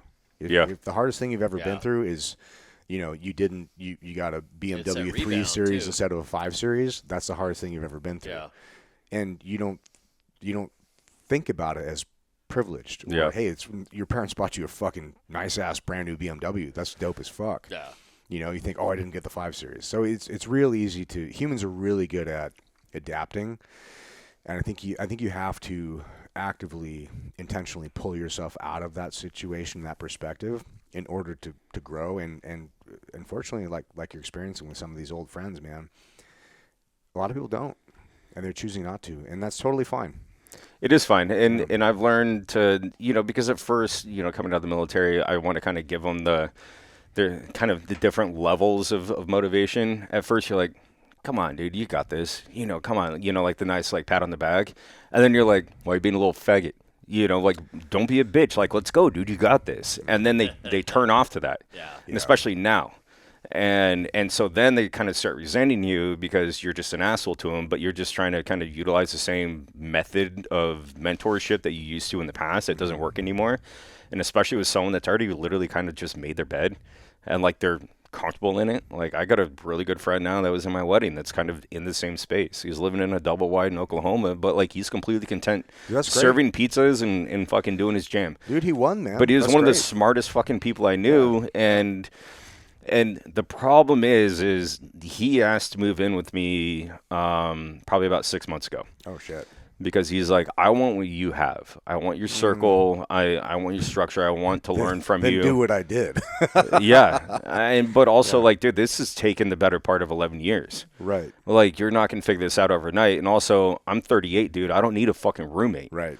And like, and you don't have what it's gonna take to cut your teeth in this city. And that's San a Diego's fact. San Diego's a tough city. It's tough, dude, because it doesn't have like an industry outside of the industry, and the industry is the restaurant industry, the service industry. Other than that, what the fuck does anybody else do here? It's military or the military, service yeah, industry. yeah. Well, That's it. I would say, from my experience being here, Or surf. what I like Culture. because Disney and I moved to and we'll wrap this up quick because I know you're on a timeline. We want to. No, I'm good.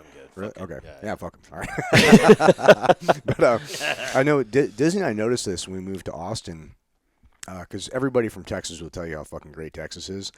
And we moved to Austin. Oh, wow, we found out quick. I mean, if Texas was a business, I would call the Better Business Bureau for fucking false advertising, bro, because it's not what it's fucking advertised as.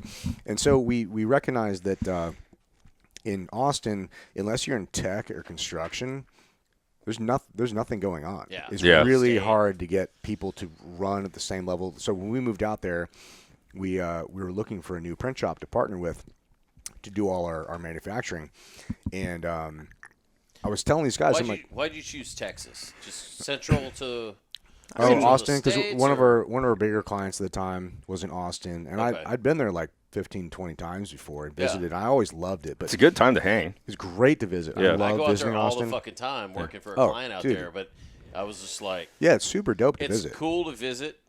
And your client talks a big game about it too. He loves it out there. Well, he's He's also in a position where he doesn't Well, care yeah. about an industry. He's able to insulate himself. Yeah, from a lot of exactly. things. That's true. Having Or money- create his own industry, which he Yeah. did.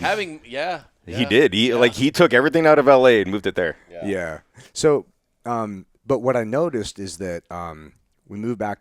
So I would approach these print shops in Austin, and I'm like, hey man, I can bring you. I guarantee you at least $1 million in business, probably more. But here's what we need. Here's the prices we need.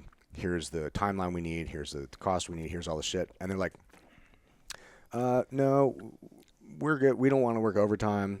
We don't want to work weekends. We don't want a second shift. We don't want the shit. I'm like, if somebody came to me and I'm like, hey, I can give you an extra $1 million a year. I'm like, bro, fuck yeah, let's do it. Cowabunga, Like, baby. How do we need to work? Yeah. Let's fucking Yeah. work it, you know? And all of them, we ended up having to find Go a down print to Home shop. Depot, pick up a couple of boys. Dude, it's 45 minutes away outside of Austin. We couldn't find a single didn't shop to laugh work at with us that. in Austin. It was crazy. Ice picked them all up. It's irrelevant now. Nice joke from 2020. Well, this is 2020, right? What was this? Oh, this is 2017. Yeah. Yeah, and so, but what we realized is we moved. We only lasted 8 months in Austin. We moved right back. Yeah, you guys came back quick. Yeah, fuck that shit. How long were you out there? 8 months. But what we realized is that they couldn't even the level of shit that we needed to do and the volume that we needed to do. We couldn't do out there. We ended up doing 80% of our production back here in San Diego, even though we were living out there for a client that's in Austin. Yeah. And we're like, what the fuck is going on here? So finally, we're just like, that's a whole other story we need to do sometime. But anyway, we moved back, and what I found is that it helped me realize, because when you're standing in something, you don't really recognize. When you're in a car, you don't know what color it is. You know what I mean? But from the outside, you're in a yellow car. It's a good metaphor. You think you're in a blue car, but you're driving it, you don't fucking know until you get out of it, and you're like, oh, it's actually fucking yellow. Yeah. You know? So we moved back to San Diego, and we realized that San Diego is one of the only, it's actually the 8th biggest city in the United States. How hard was it reestablishing yourself? I mean, you didn't sell any major capital to move out there, right? No. You kind of just, you kind of left shit in place here and moved out there. Just dumped a lease agreement, shipped it. Yeah, at the time, our overhead, we didn't have any permanent overhead. We were just working at laptops, so it was super easy. Now it's different. We have warehouse, and we weren't doing fulfillment. Well, at the the reason time. I say that is because I know people have like, oh fuck yeah, dude, we're going to fucking Freedom Land. We're moving from you know, even like Orange County or San Diego. Like, dude, we're moving to fucking Texas, and dudes get out there. Yeah, you can and buy their guns. Fucking circle of friends But- go from Well, whatever it's fucked up. to well, like now it's kind of like what you're saying. Like, dude, you move to a new high school. Well, there's you move to a- different freedoms, right? So like you can buy more guns. Cool, but I just buy whatever the fuck I want anyway. Yeah. You know what I mean? Like, I don't ask permission. If you're Yeah. the ATF, don't. You I'm can just joking. conceal carry whatever the fuck you want if you're not a pussy. It's only a Yeah, exactly. misdemeanor. I Yeah, got that so- off of a fucking text. Yeah, it's thread. just a meme. Yeah, it's just a meme. But also out there, like you can't buy liquor on Sundays, which is weird. You can't buy liquor at a fucking grocery store. You have to go to a liquor store, and they close at like 8 o'clock. So, excuse me. All these little frustrations that I was like, bro, what the fuck is freedom? Freedom to me is doing whatever the fuck I want, whenever the fuck I want. And I was like, honestly, the freedoms that I get in Texas weren't the freedoms Well, I now wanted. there's not even any Pornhub there. You got to use Really? a VPN. Oh, I I've know. heard. Dude, I was in Oklahoma the other day, and I'm like in the hotel, like on a work trip, and I'm like, God damn it! All right, where's my VPN? All right. Right? They're like fucking what's his name? Tommy Boy. Like, speaking of nobody's looking. But we were in there's this really great entrepreneur group called the EO Entrepreneurs Organization. They're global, but they have different organizations in different cities, different chapters. So I was here for a little bit, and then we went to the Austin one. And dude, the Austin one, it's all these dudes that like their parents and their grandparents built the company. Is these dudes talking about like their fucking, Entrepreneur, my ass. their pool parties and shit? I'm like, bro, I want to talk to your dad or your grandpa who like, Yeah, I'm literally. still trying to build my company, bro. I don't give a fuck about your fucking pool party or whatever. Like, you know what I mean? He's So the EO.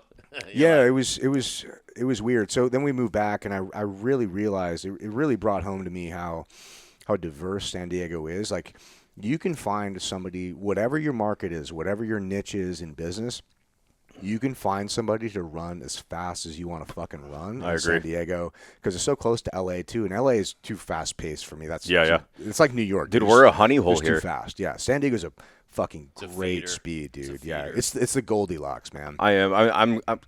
That's always something I loved about you is like all of my friends as well. Arizona, Utah, Nevada, fucking Texas, and they're like, dude, get the fuck out of there, blah blah blah. And I'm like, do you realize what we do with Red Watch on a weekend? And Right. like we're still home for dinner. At a private range, I can go surf. I Yeah. can go slay machine guns, and then I can go back home Yeah. for dinner, all within like an afternoon. and it's all legal. Like people people think California is just California, and it is for sure. But they don't realize what you can get away with if you have the right loopholes. right. It's crazy. You can do anything you want. Well, it's Pay a it's lot to fucking live this way too. and that's is what it is. expensive, Granted, yeah. you It, pay it's a the shit ton, and you bitch about a lot of the fucking streets being fucked up. you know but what's funny? There's Yeah. there's an exact conversation. I remember when we moved back. It was this. I want to get to your story, so I'll make this brief. But Disney and I were living in Austin.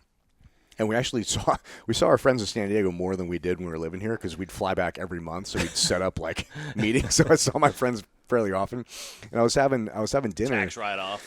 Yeah, hands down. for sure. So I was flying out here, and we were having dinner with my buddy Brandon Stapper, who later died in a helicopter accident. But he's always been, even though he's like 10 years younger than me, he was always a really good mentor to me in business, because he was always about 10 years further than me in business.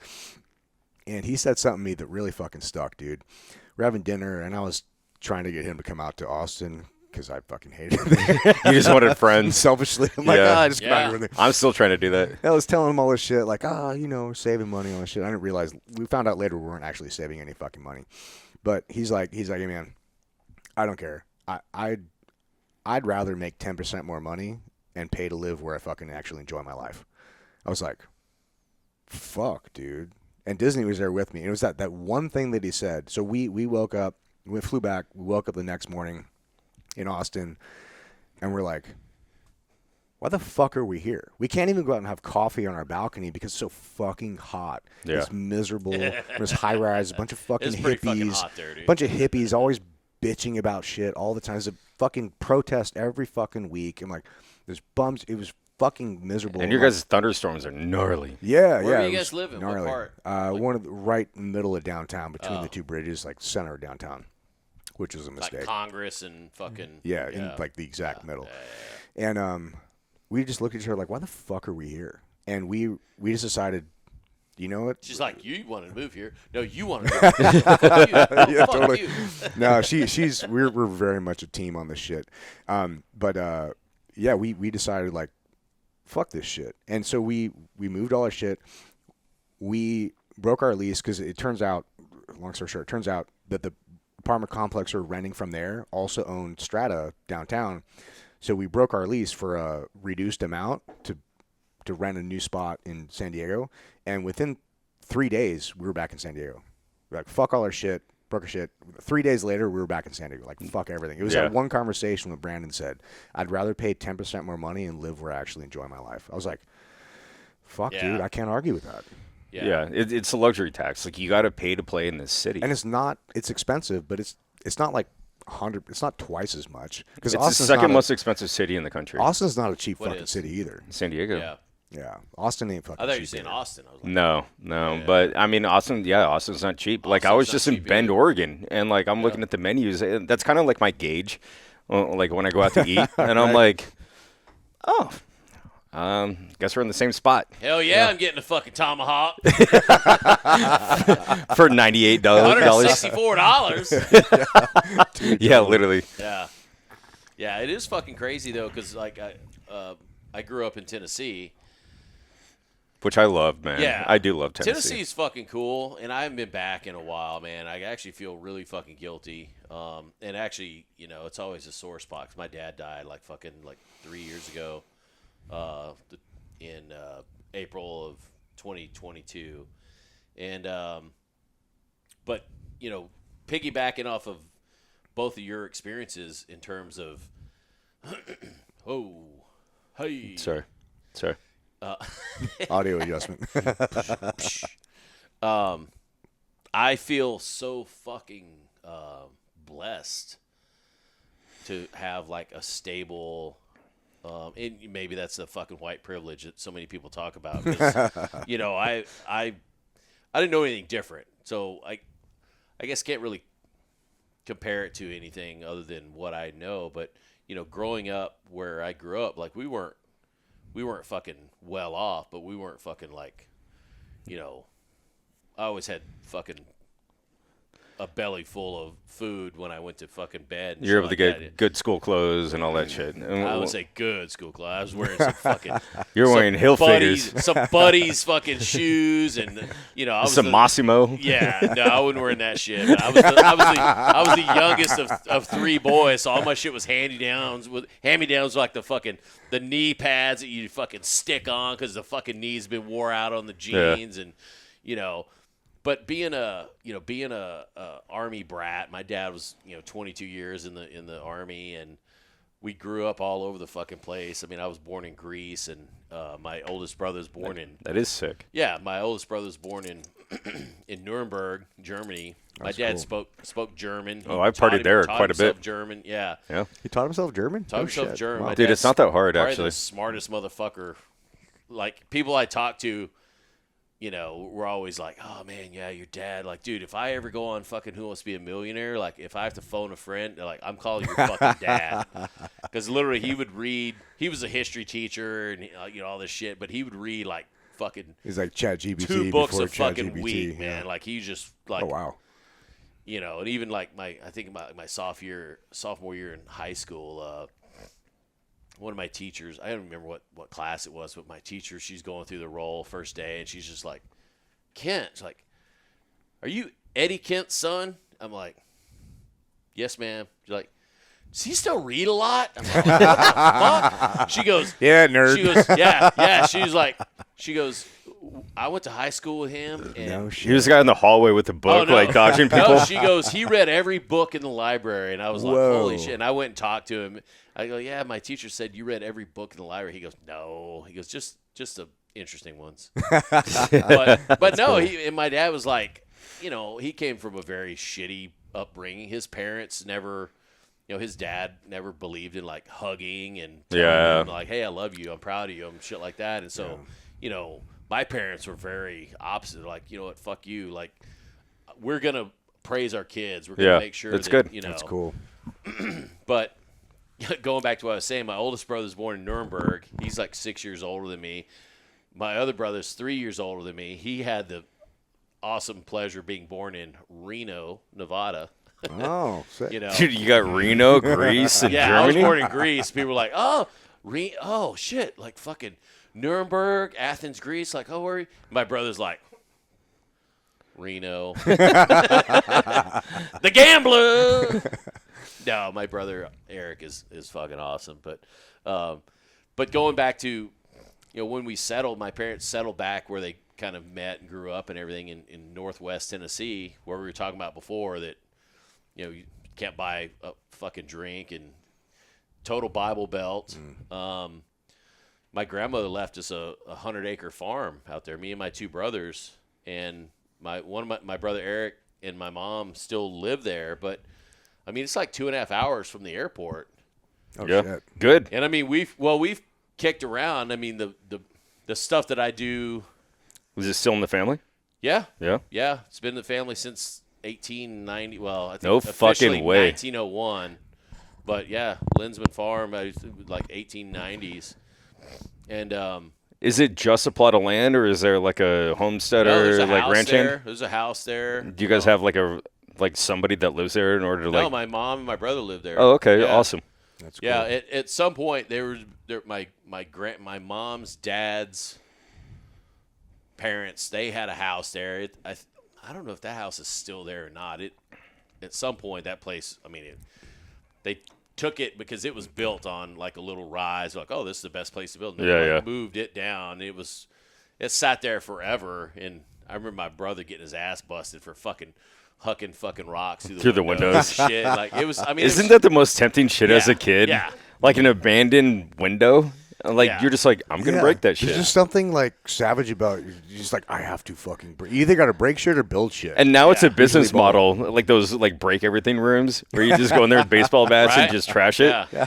I mean, I get how that's cathartic. primal instinct, dude. Yeah. For sure.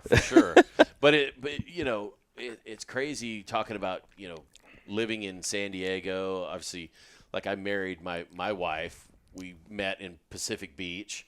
She lived across the street from me, and that whole like we were talking about Culture. before. Yeah, like Especially the PB culture. oh, dude. So for the listeners that don't know, Pacific Beach in San Diego it's expensive. It's insanely touristy. However, it does have its kind of like local population, but it caters to the 21 to 33-year-olds, 35-year-olds. It's and expensive now, but it was pretty punk rock back in the day. Was it? Yeah, it was. It's it just was a party different, town. Like Yeah. it is. Yeah. It's There's always been a party town. Yeah. two stretches. There's like the one that goes parallel with the coast, and then there's Garnett. Yeah. And yeah. and Well, that's there's where you Grand and rage. Garnett that run Yeah. parallel, but Garnett's has a Yeah, you million got Grand bars and Garnett, tattoo art, and then you know. PCH. Garnett's the main drag. Yeah. And Yeah. the Mission's the one that parallels the Yeah. beach. And I don't go there anymore after dark because I don't it's either, dude. just a I bunch of I live there and I don't go there after dark. egotistical fucks that Well, just it's want an cool ass if you want to whooping. go out and just fight night at the Apollo. Right. Yeah. you know, it's Everything's sort of 7 feet tall and bulletproof. Yeah. Like midnight, you know. Ain't that the No. fucking truth? Yeah, unless you want to get up somebody's ass about crossing the fucking street. Yeah, you get knocked out. Yeah. Yeah. Look like Thanos. Yeah. Well, learn my lesson. Oh, okay.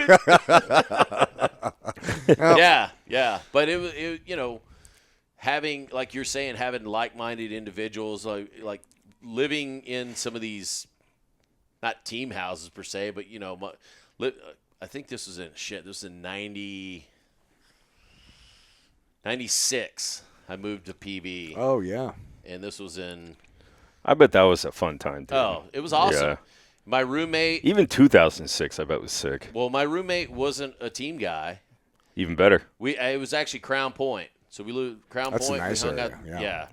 And dude, we lived there for like 6 months or so, and then we moved to Garnett, or actually no, Hornblende, Oh yeah. which is Where's that? between Hornblende is between Garnett and Grand. It's a street. Like, So Oh, it's a street right. between The dirty middle alley. Yeah, It is in the heart of Yeah. the shit show. Yeah, And yeah. The streets are in alphabetical order Because then so- you're getting both. Yeah, so all the cross streets that are parallel to the beach. So Mission isn't alphabetical, but then there's Bayard, Cass, Dawes, Everts, Fanuel, Gresham Gresham, Yeah. Haynes, Ingram. So anyways, A through or B through. I think originally Mission was probably something with a fucking A. Or maybe there is an A. I haven't but thought that anyways, hard they're about fucking.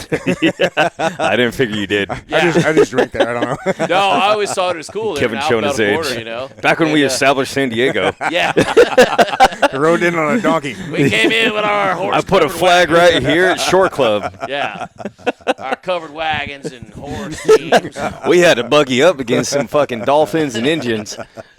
But having those like-minded individuals, like I had a number of roommates like Tage and Oh, shit, Sean yeah. Fallon, and Oh, man, yeah. you have those dudes that you kind of gel with, and you have guys that you don't gel with. Like I remember my first when because I had like Sean Dow, and there was so many fucking team guys that I were roommates throughout the fucking years. And I remember Tage, they were like, hey, Tage, you can move in. And Tage was known as just this fucking gruff, like you're saying, like, He's a gorilla, oh, dude. shit, like, oh, my friend Nick. You know, Yeah, Tage yeah. was You like got to the preface guy. Tage. Tage was the guy. That was Hey, just like, Tage is dude, coming over. Yeah. he's Had the like glassware. Knuckle dragging fucking mouth breather that's going to fucking probably, if he doesn't live there, he's probably going to destroy, he's not going to destroy your shit on purpose, but he's inevitably going to drink and He'll definitely be fucking like, act "Fuck a your fool." couch." Yeah, exactly. Yeah.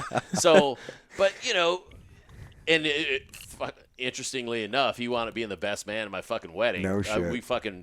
It was fucking hilarious. Like the first few times we'd go out, I'd always go out in, shorts and fucking flip flops, a t-shirt. We go. You never go out at night in PB with flip flops. Yeah, I learned my that lesson. shit. Dude. I learned my lesson. Well, I mean, this was like that is an SOP. Well, this No was like flip flops after dark. this was like afternoon day drinking, like Saturday afternoon. It's like, still hey, questionable. Hey, because everything's gonna bleed into the Yeah, night. yeah, yeah. So we go. Hey. We're just going out for one. Yeah, It's like Black Hawk Down. It's like, no, you're not going to need a backplate yeah. or your night vision. yeah, you don't need night vision. Like, no, you do. Yeah, but that was the funny shit, man. Like I remember, I think it was Longhorn, and I'm one of the first guys ever to be kicked out of that fucking, well, not kicked out, but asked to leave Longhorn, and because it used to be Fibber McGee's, and then it closed down. Oh, yeah. and they rebuilt it as Longhorn, RT's Longhorn, It's something else now. Yeah. Longboard. Oh, I'm saying Longboards, yeah. Longhorn. I'm a dumbass. Longhorn's in Mission Valley, which is another nice place. It's not there anymore now. Probably- It's called the Duke. Probably kicked out of there too. Yeah. I asked to leave. Never really kicked out.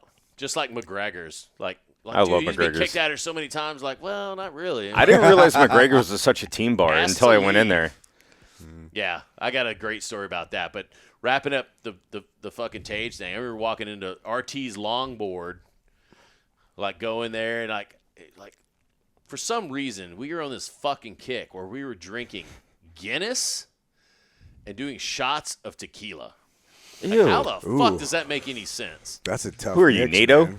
Yeah, Wow. the Guinness United and tequila. Colors of Benetton. They're just trying to make your night harder, dude. Well, Oh yeah, it I was don't know though. Like, fucking it couldn't have been disgusting. that bad. Like, I mean, Guinness is a great like diffuser.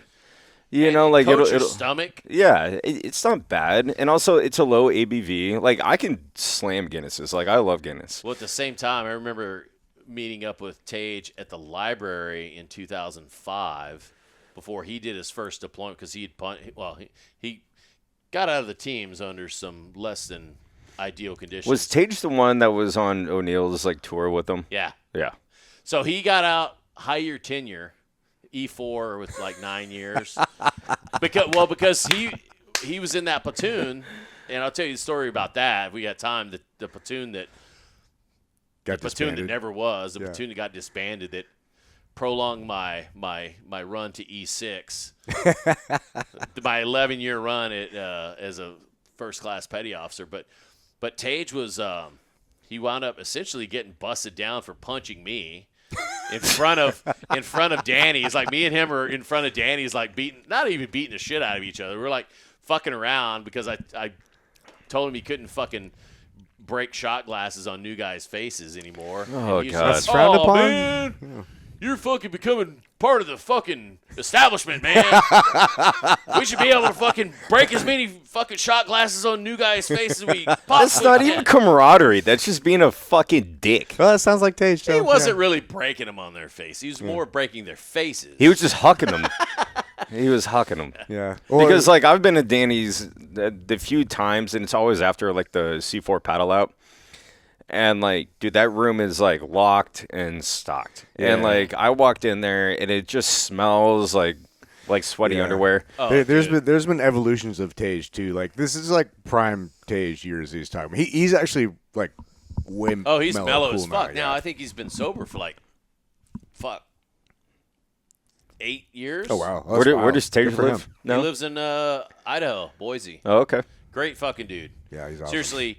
And in terms of team guys, like Oh yeah. I will say, going back to the original thing, RT's longboard. I just remember ordering a fucking drink. All of a sudden, I just see a bar stool. Like, End over end too. I'm like, luckily I didn't put my credit card down, or I think then I probably still paid with cash. But Smart. dude, he's like in the middle of a fucking. I'm like, dude, we've been in this bar for fucking like 13 minutes, maybe, probably more like 6 minutes. He's already got some dude in a fucking camel clutch and like fucking busting fucking elbows. I'm like, where the fuck are we? And then, the guy looks at me. Is that guy with you? I'm like, No. No. And then, dude, I bet they call Tage bullshit too. goes through the fucking garage. The garage doors were open. He just jumps over the fucking railing. Wow! I'm all like, and he can run pretty quick in those flip flops. So I was like, okay. For a big dude, yeah. I'm not Yeah. wearing flip flops anymore. Clack, But, clack, clack, clack, clack, clack, clack. but yeah, Just I will- phase off in the yeah, sunset. I will say, I think it was my third platoon. We were in a platoon together. It was hotel platoon at 5. This was in You guys had that many? Did it go from Alpha all the way down to Hotel? Yeah. Every team used to have 8 platoons. Wow. Well, I was in a Juliet platoon for a while at Team 5 because we had That's where they put all the overlap. fucking 20-year E6s? No, Juliet was my second platoon, and I don't know why they made it Juliet. I think there was this is before the restructuring NSW 21, so I think there was the hotel platoon was still out on the fucking ARG. Oh, yeah. I remember those, yeah. And I was coming back with Charlie. My first platoon was Charlie platoon. We were coming back with Charlie platoon, and they were forming up a new platoon. They're like, well, dude, we can't call it hotel platoon because the hotel is still out on the ARG Alpha. And there's all these other ones are struck, so they called it Juliet. There's some weird thing They couldn't about have just skipped calling- one with like Yeah. one more manly name. Well, they don't.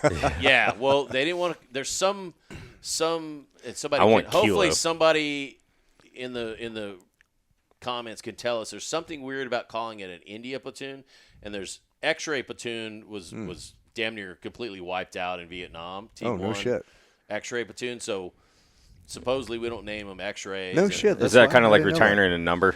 It's just kind of like taboo They're like, almost. yeah, it's a bad thing. But something about India platoon. I don't know. Somebody has to Kind know of like the that shit. 13th floor. Yeah. Yeah, yeah. Just don't mention it. But Yeah. it's weird too. Now that I'm thinking about that, and I'm on a tangent here, but East Coast platoons used to be like first platoon, second platoon, third platoon. I wonder if they were always Alpha Bravo Charlie in West Coast or not. Anyways, I don't know. conversation for that is interesting. Another time, but Yeah.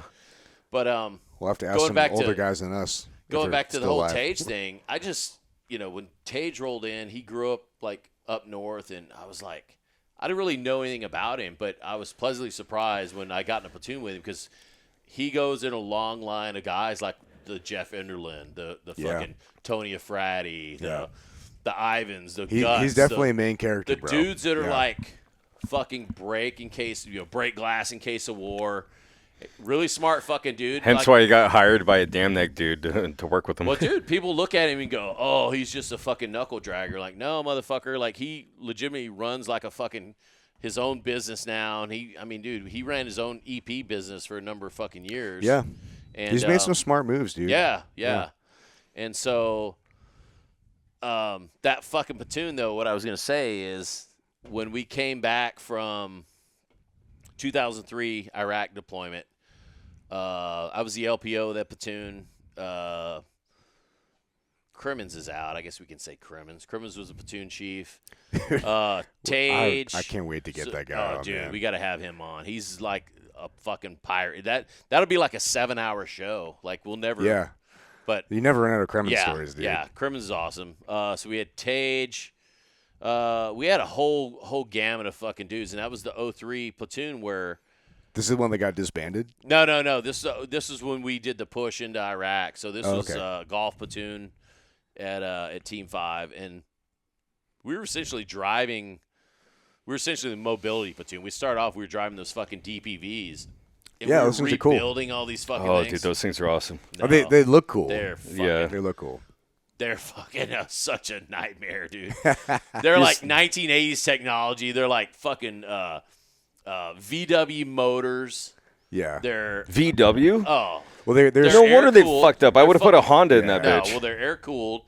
They're like 80s technology. These things, They are. and they look cool as fuck. And we're rebuilding these. Yeah, they fucking look things, sick. You know. One was for sale recently, and I was How much? like 23,000. I was so Yeah. I'm in on half. I was so close. Oh, dude, you can find. Bro. You You can keep it in my probably garage. find Oh them. no, a team guy Yeah. bought it. We got to do a photo shoot with this. Oh, You yeah. please? Bring it up to the secret Well, I thought somebody range. said they were going to buy it and donate to the museum or some shit. Oh No, But anyways, we'll use it but- for a while first. yeah, We'll take it to Glamis. So we rebuilt I did a that bunch actually of these on fucking things, different thing. Yeah. and it was like Rod Hall racing. Yeah, I went to so that. We went to the Rod Hall Humvee school, and we had Rod Hall guys come out and they taught us how to drive these things. 'cause- Yeah, I went to that school. Yeah, we DPV school? took him to Glamis Yeah. and everything. Yeah, it was a So, sick school. dude, we were So it like, bled into it was it. fucking Dope, dude. rad, dude.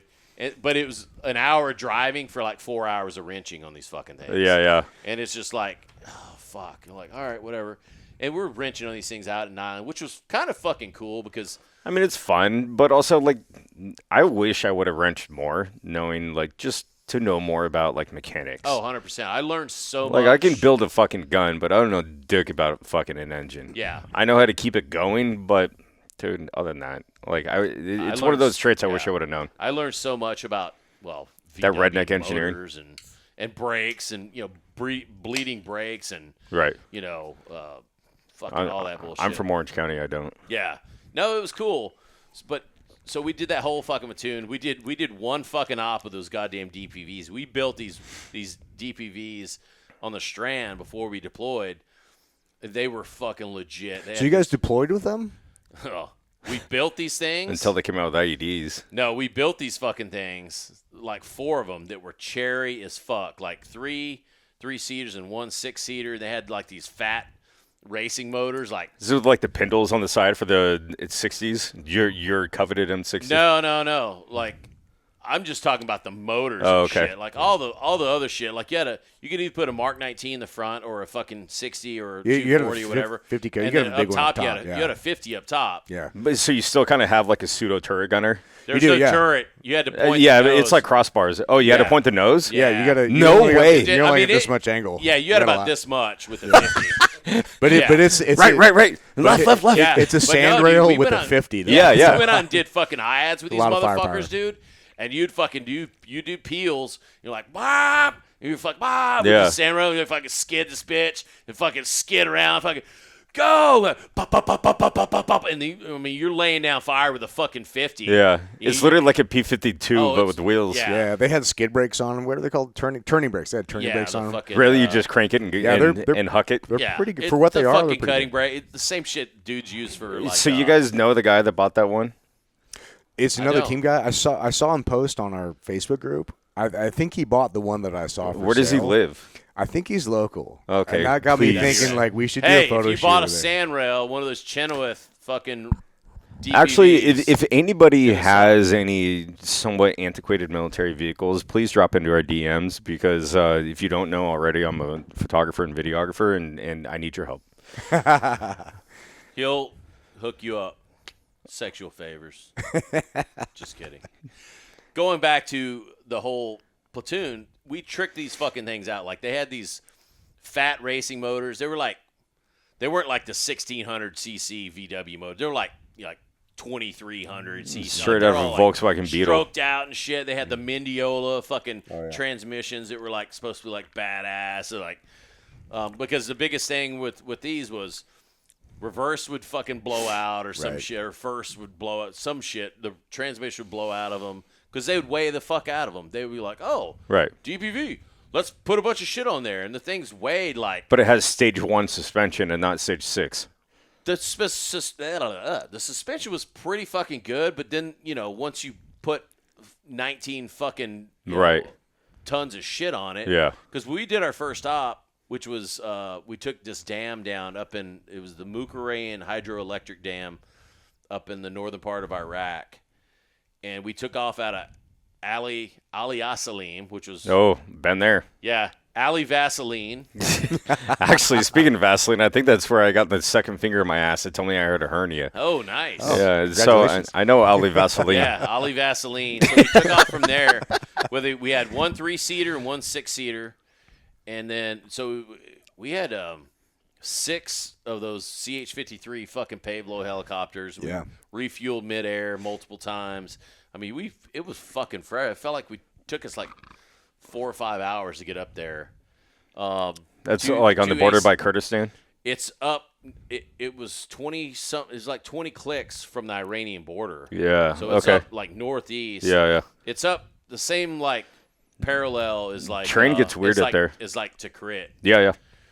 So we get up there and we had one helo was dropping one of the platoons, hotel platoon I think.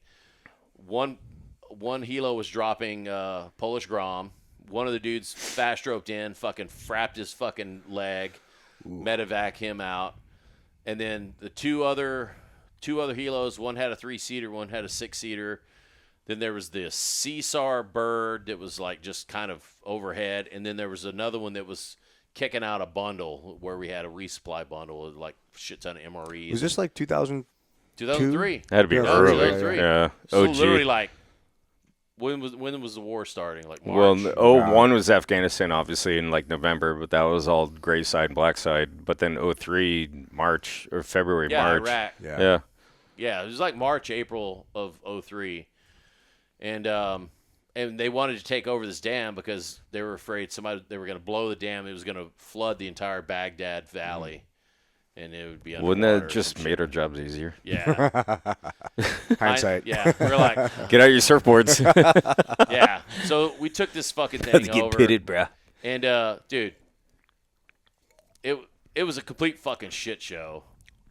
I mean, actually, the operation went fucking really well. We held this fucking dam for like 5 days until the Marines showed up, and they took control of it, and then we bounced out of there. I remember a couple fucked up things from that op. Other than, I mean, we didn't kill anybody. None of our guys died. One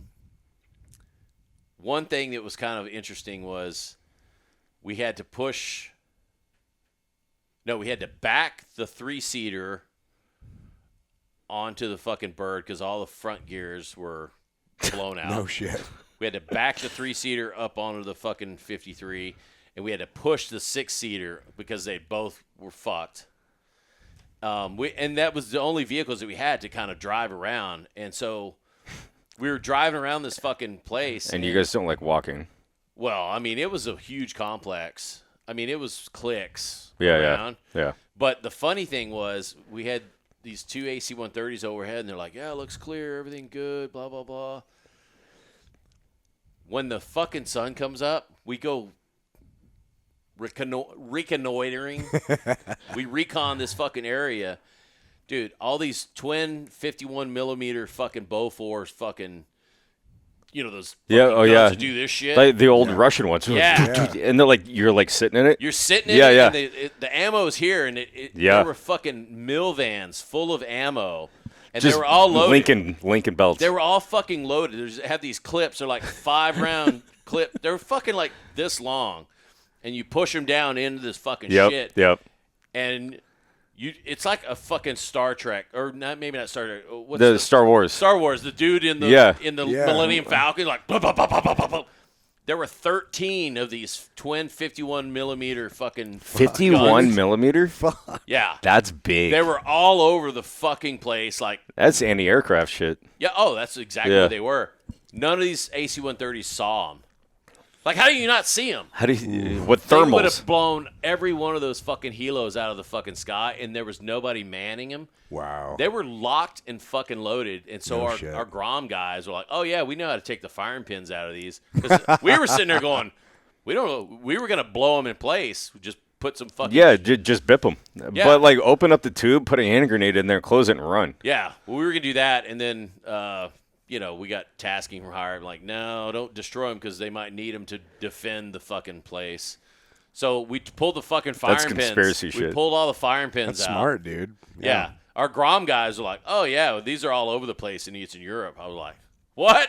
Like, all right, cool. Yeah. Dude, the Grom fuck. These guys were fucking awesome. Yeah, the Grom Groms were are fucking amazing. Legit. And they look like pure Vikings. Oh, dude, Pure Vikings. Like they look like you now, but in like full kit. they full on Like just a fucking Dude, I beard want to on say here. they full on drove into Iraq from Jordan when the war kicked off, they had rental cars. No shit. Seriously, they had these Just fucking bullet like, casings everywhere. seriously, they had Here these. you go. No, they had these You rental take cars.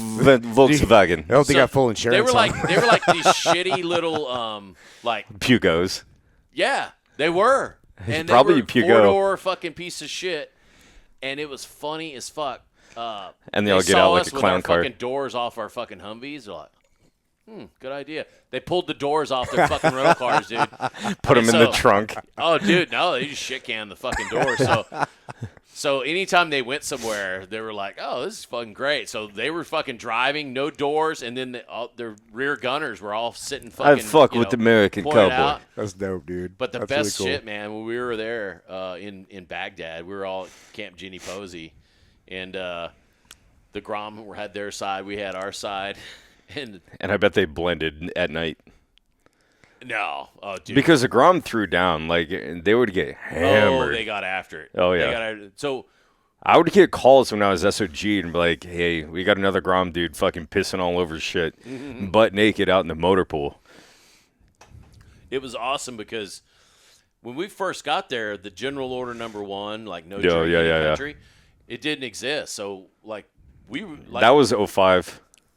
That yeah, well, it this came was in. 03. Yeah, Oh yeah. yeah. So well, actually no, I think they must have You guys actually probably created General Right. Order number probably one. yeah. Thanks, Dick. Well, I think the soda partway through our deployment in 03, maybe that was just Siege of Soda AP put down some rules. Maybe it wasn't It's theater because wide. you guys, you're already Oh, talking okay. about how you got disbanded. Oh, absolutely. That was a different platoon. No, that was the next platoon.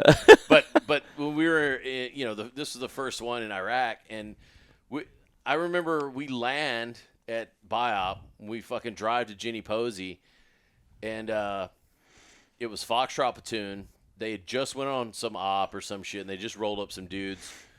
And dude, all those dudes are doing great fucking shit. It was Echo and Fox that were there because the platoon that. Is it the five guys?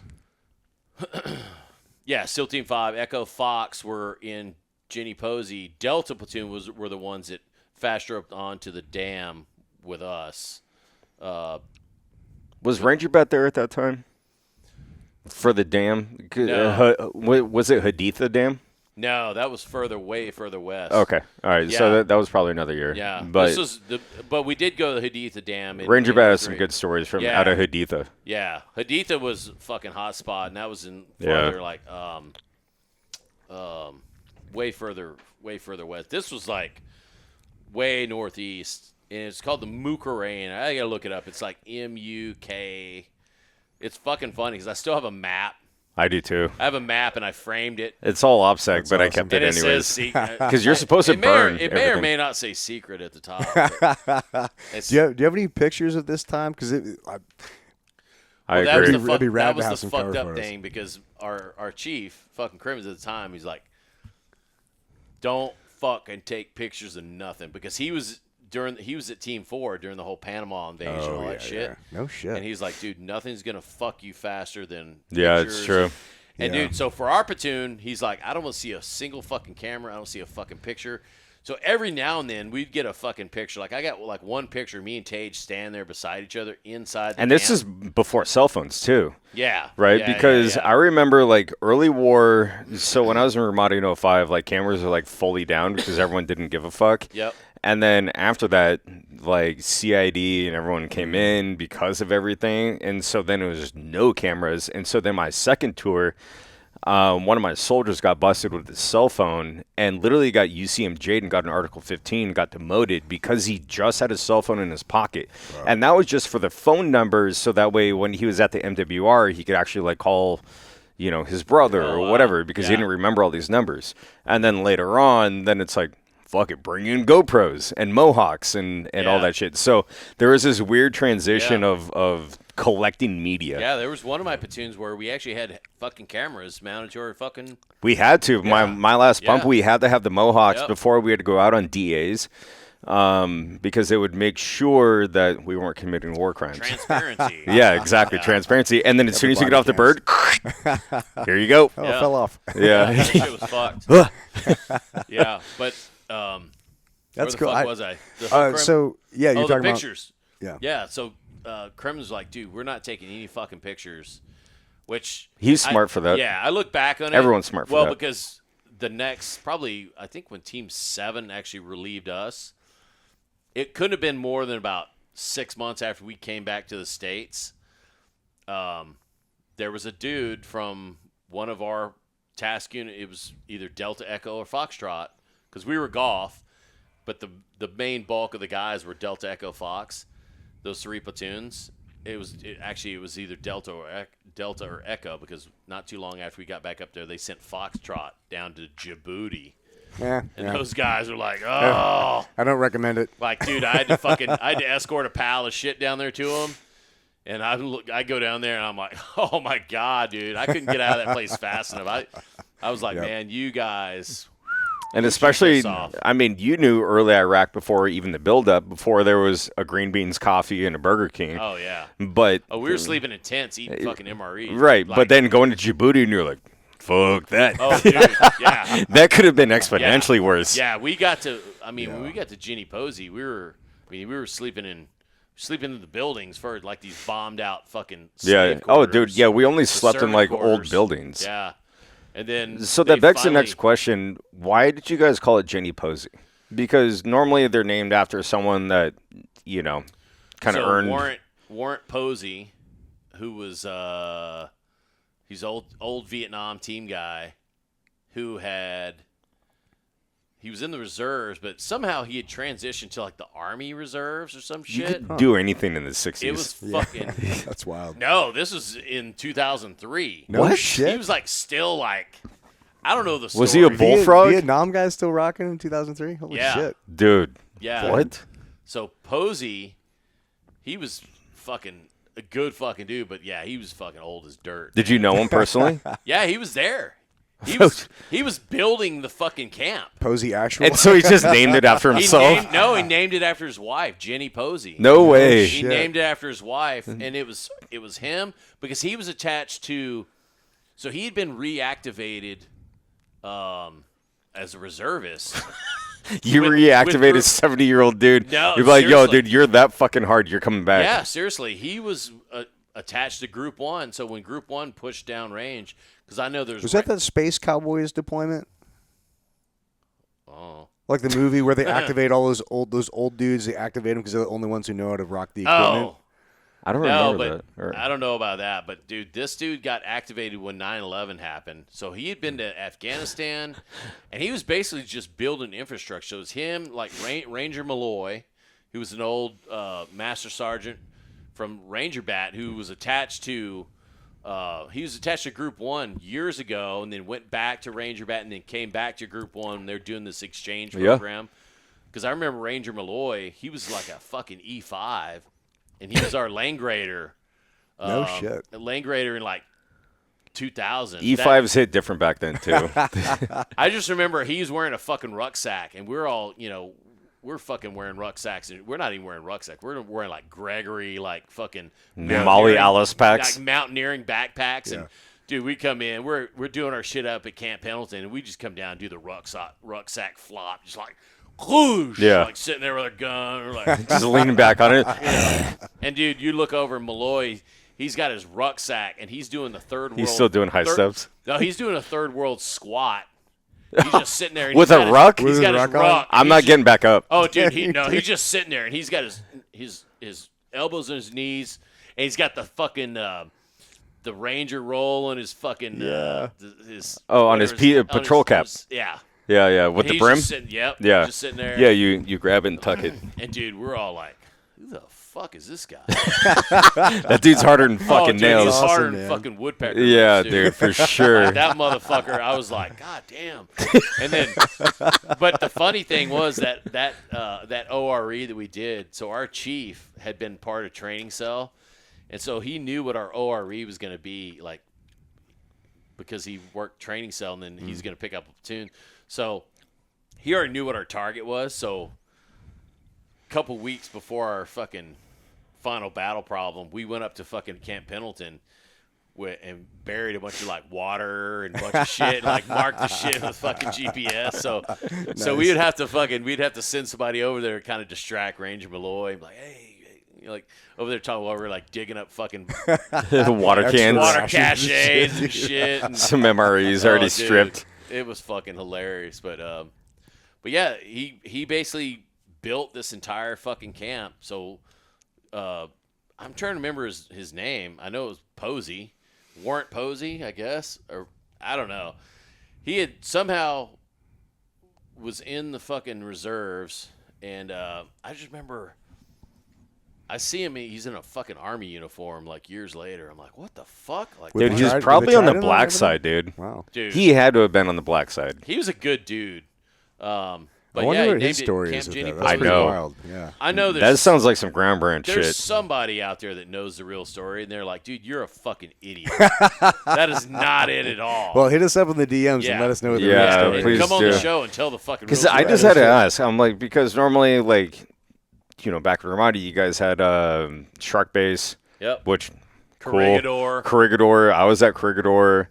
But then, like, later on at Cop Monty, which is after Sergeant First Class Monty, so that's usually kind of the thing. But Jenny Posey just didn't really fit the bill. Yeah. So I knew that there had to be a story behind That it. was the first one. That's That was crazy. like I would our have never first thought base, that would be man. the story. Oh, That's yeah. crazy. No, I Yeah. was like, there's something about this. Yeah. Yeah.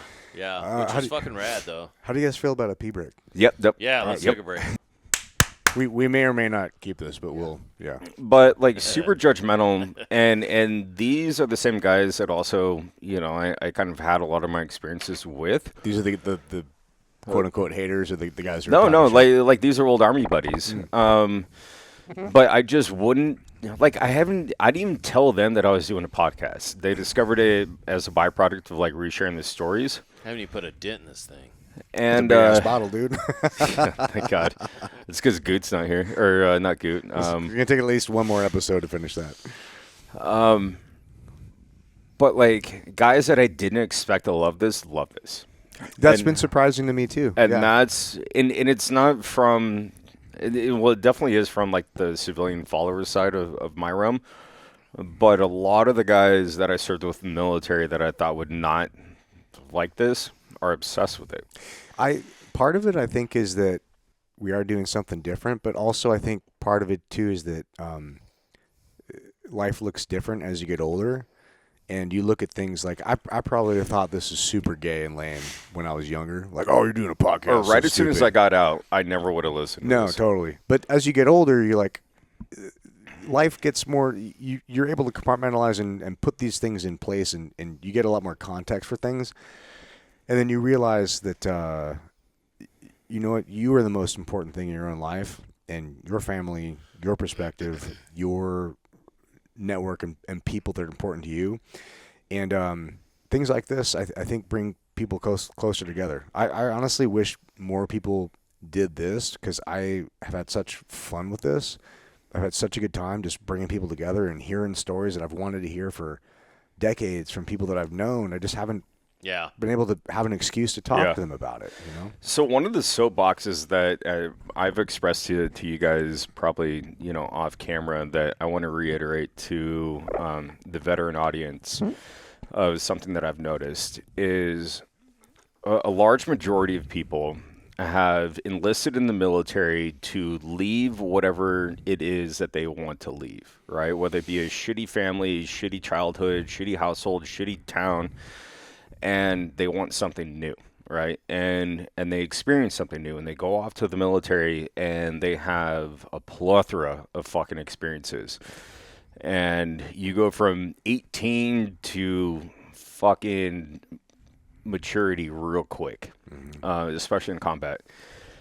And Yep. and one of the things that I fail to understand is after combat and after the maturity, they go right back to the same shit that they were fucking fleeing from. And I've seen it firsthand. I've seen it a lot firsthand. And these guys are going back to fucking small towns that they ran away from that have next to no infrastructure. It's a mine, or it's a bar, or it's a Walmart.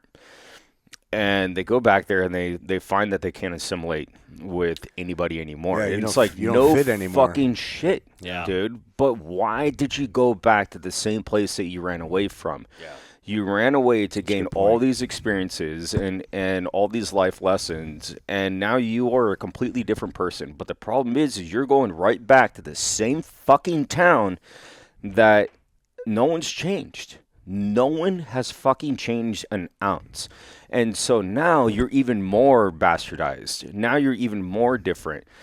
And you're put on a pedestal for a little bit in time until you're ran right back in the same fucking mix, the same bar at the same time, and doing all these same things. And then it starts eating up at you. And then you realize, like, man, woulda, shoulda, coulda. And then the booze kicks in, and then depression kicks in. And I think that that of what I just explained, however you want to categorize that, is a large reason for the veteran suicide rate. Yeah, that's a good point. And why are you not leaving that, right? I could have gone back, and granted I'm from California, but lived in Arizona. I could have gone back to Arizona, or I could have taken the easy route, and I didn't. I didn't take the easy route. Instead, I moved to the most expensive city in the country, and spent the better part of 11 years trying to figure life out, with a multitude of failures. And so what I want to encourage, I guess, people to do, and, you know, something that I've obviously, you know, seen and understood and even talked to close friends firsthand, is like, you put yourself in that situation. Like, you haven't taken a risk. You've taken all of these life and death risks in the military, but as soon as it comes out and it's not life or death, it is the most terrifying thing that you've ever done, right? Of moving to a new city, moving to a new industry, trying to learn a new trade, trying to learn a new craft, going to college, dealing with the fucking, you know, Gen Zs. Like, I get all of that, but you're not doing yourself any favors, dude. And it's hard to... It's hard to articulate that to them to a point to where they feel the need to jump out. And it's just like I was mentioning with a good friend of mine that wanted to move in with me. Like, fucking homie, dude, I'm 38. Like, if you would have asked me 6 years ago, I would have said, fuck yes. Yeah.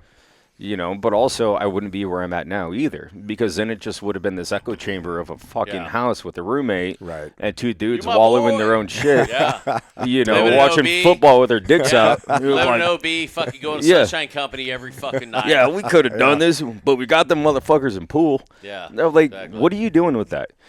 Yep. And that, I think, is a large proponent of the suicide epidemic and guys feeling like they're not good enough.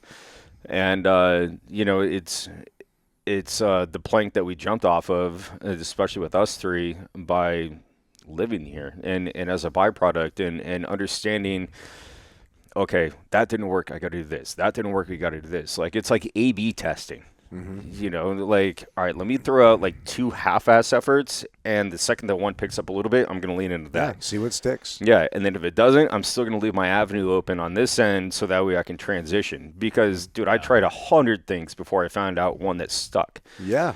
You know, Mo- and like most my things don't career work, didn't dude. take off until COVID.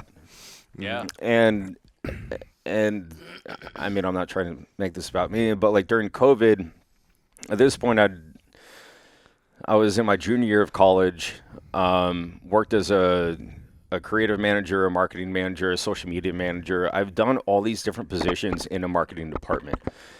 And I realized that during COVID, they were firing everybody in the marketing department, right? Because it's most expendable. Sales isn't, because that's driving revenue. Was this Oakley? No, after? this is Brandon Webb. Okay. And then a multitude of companies leading up to him. So I was working for a 3D printing company based out of PV. But I realized that, and this is very premature, right? This is before I even probably had the experience, but I faked it until I made it, right? And Sometimes it's what you got to do, man. I mean, a lot of times it's Just what you got to just do. fucking jump and figure it out. Dude. Yeah, it's a lot of times. Yeah. And so when all these marketing departments are getting laid off, still I doing realized, that. like, Right. I create content. I know how to manage social media. I know how to do marketing. I know how to do SEO. I know how to do this. How about you just hire me as your marketing department? Since you just laid off 10 people, freed up probably about 1.5 mil in fucking expenses and paychecks. Cap. Yeah. And pay me fucking 100 grand a year. and I'll do it all for you, and it's all in house. So now you're only talking to one person that runs your entire marketing department. You don't have to deal with Becky. You don't have to deal with the tranny. You don't have to deal with the litter box in the fucking in the company kitchen, and you can just work with me. And so I really found my niche and my success during COVID, because I was able to take a marketing department of a brand and industry that I knew and run with it and have kind of autonomy. So, what do you think the average person who's listening to this in like Ohio or something, who maybe has a background in military or whatever, comes from a similar background to us? What do you think somebody who doesn't feel like they have many options? What would be your suggestion to them to start? So the biggest fault out of, in my personal opinion, every single veteran is compartmentalizing shit and not building a network. By not having friends from different walks of life, different backgrounds in different industries, and by not making friends, right? Because when I got out, I wasn't good at making friends. And I quickly realized, honestly, by going to SHOT Show, and even just by putting my shit out there on social media, and like, it wasn't like, I wasn't juicing shit. I found people that like I recognize on social media that were doing sick shit. Dude, social media is great. I've met some and that's what, and really we've good talked friends about from this social on media, previous yeah. podcasts, and like my mentor, they're like, he was the founder of LifeProof phone cases, sold it to OtterBox for millions of dollars, was the VP of design at Magpul, and now he makes bullets that travel 300 meters underwater and can still fucking penetrate That's steel. dope as What fuck. the fuck? That's crazy. And he's my fucking mentor, dude. I would be nowhere if it wasn't for him. Yeah, people But- poo-poo on social media, but dude, it's such a fucking, it's whatever you make It's it, whatever you make it. but it's such a cool fucking If you want to live in an echo opportunity. chamber and fucking talk shit about fucking politics and Social whatever. media is lame. Blah, blah, No, blah, you know what whatever, mine whatever, is, dude? I mean, now it's politics because of Afghanistan and all that shit, and also the world's kind of getting a little sketchy now. But it's fucking underwater photography and videography. It's marketing prowess. It's all these things that I don't know that I want to know. So a network for veterans, like, and I'm not, and honestly, like, there kind of comes a taboo where if you surround yourself with a veteran network that's trying to do the same shit, you're all fighting for the same piece of the pie. Yeah. I think that you need to do it individually, and you need to find people that inspire you in creative or even financial or like work endeavors that you admire, that you can pick their brain. You might not want to do whatever their skill set is, say it's a doctor, but they know a shit ton more than you do because all you were was a ground pounder, or all you were was a military person. But they have so much to offer you. And as soon as I started opening that up and I started meeting people from different walks of life and different backgrounds, engineers, lawyers, doctors, nurses, creatives, like that is when I started finding success. But when you get out of the military, you're like, oh, I'm fucking bigger and better than everybody here. I don't fucking need anybody. Yeah, well, guess what, dude? You're about fucking 12 months away from putting a gun to your face. You need a bigger Yeah. pond, dude. Hey, You do. Yeah. there's something to be said for that, and humility is a big one. And you know, and I can, you know, not trying to suck your dick, Nick. Sorry, not obviously. Later. I got Next real, break. I got real soft hands. Lube up those lips. No, but it's kind of funny because people have asked me. They're like, I've done a few podcasts, and the funny thing is like people go, almost like they're going, in the world of everything that's going on, Mr. Kevin Kent, like, why have you not started a pistol? And I'm like, what the fuck? You know, it's Dude, like, like legit though. it's like, Jesus Christ, dude. Like, I've had that question Yeah. posed in very different, I'm like, weird nuances. what are you trying to say? But exactly what you're saying. Like, people won't come out and go, why have you not killed yourself yet? And I'm Yeah, like, but also it's kind of like, why are you here? exactly. Like, I'm glad you're here, but how Yeah. are you here? Yeah, and it's one of those weird things where I think, you know, I had a lot of really unmilitary friends when I, you know, and maybe that's a testament to the wife that I married, and she's got I her agree. own crew, and Yeah, and community, she's very network, yeah. established in San Diego, which is, huge. But her friends have friends, and Right. So like, I have a lot of people that aren't military that I hang out with a lot, and people go, "Oh, well, fuck! Like, do you miss it?" I'm like, "Yeah, I don't really miss being in the military. I don't miss the No. bullshit. I miss the some boys. I miss some of the That's it. camaraderie. Yeah. But I think one of the cool thing too about like working in the film industry as well is, and I see where my mentor Harry Humphreys, you get that camaraderie because now you're either bringing in, A-type personalities who are doing either you have military dudes that are filling these roles, or you have A-type personalities as stuntmen who are doing this stuff. Same type of shit. But you're all congregating. You're hanging out together. You have a mission. You do have a mission. You have a common goal. You want this thing to be successful. But then when the shit wraps, it's like, especially you're off in Detroit filming. You're in fucking Austin filming. You're in Budapest filming. You get done. It's like, oh fuck. You go down. Oh, I'm gonna go down to Lobby Bar. You go down there and it's a fucking reunion. Yeah. You see the same dudes and it's like, oh shit, like fucking. Oh, the Key Grip's over there. Hey, let me buy you a fucking whatever the fuck you're drinking. So you know what I noticed by this, right? And this is our biggest takeaway is our work ethic.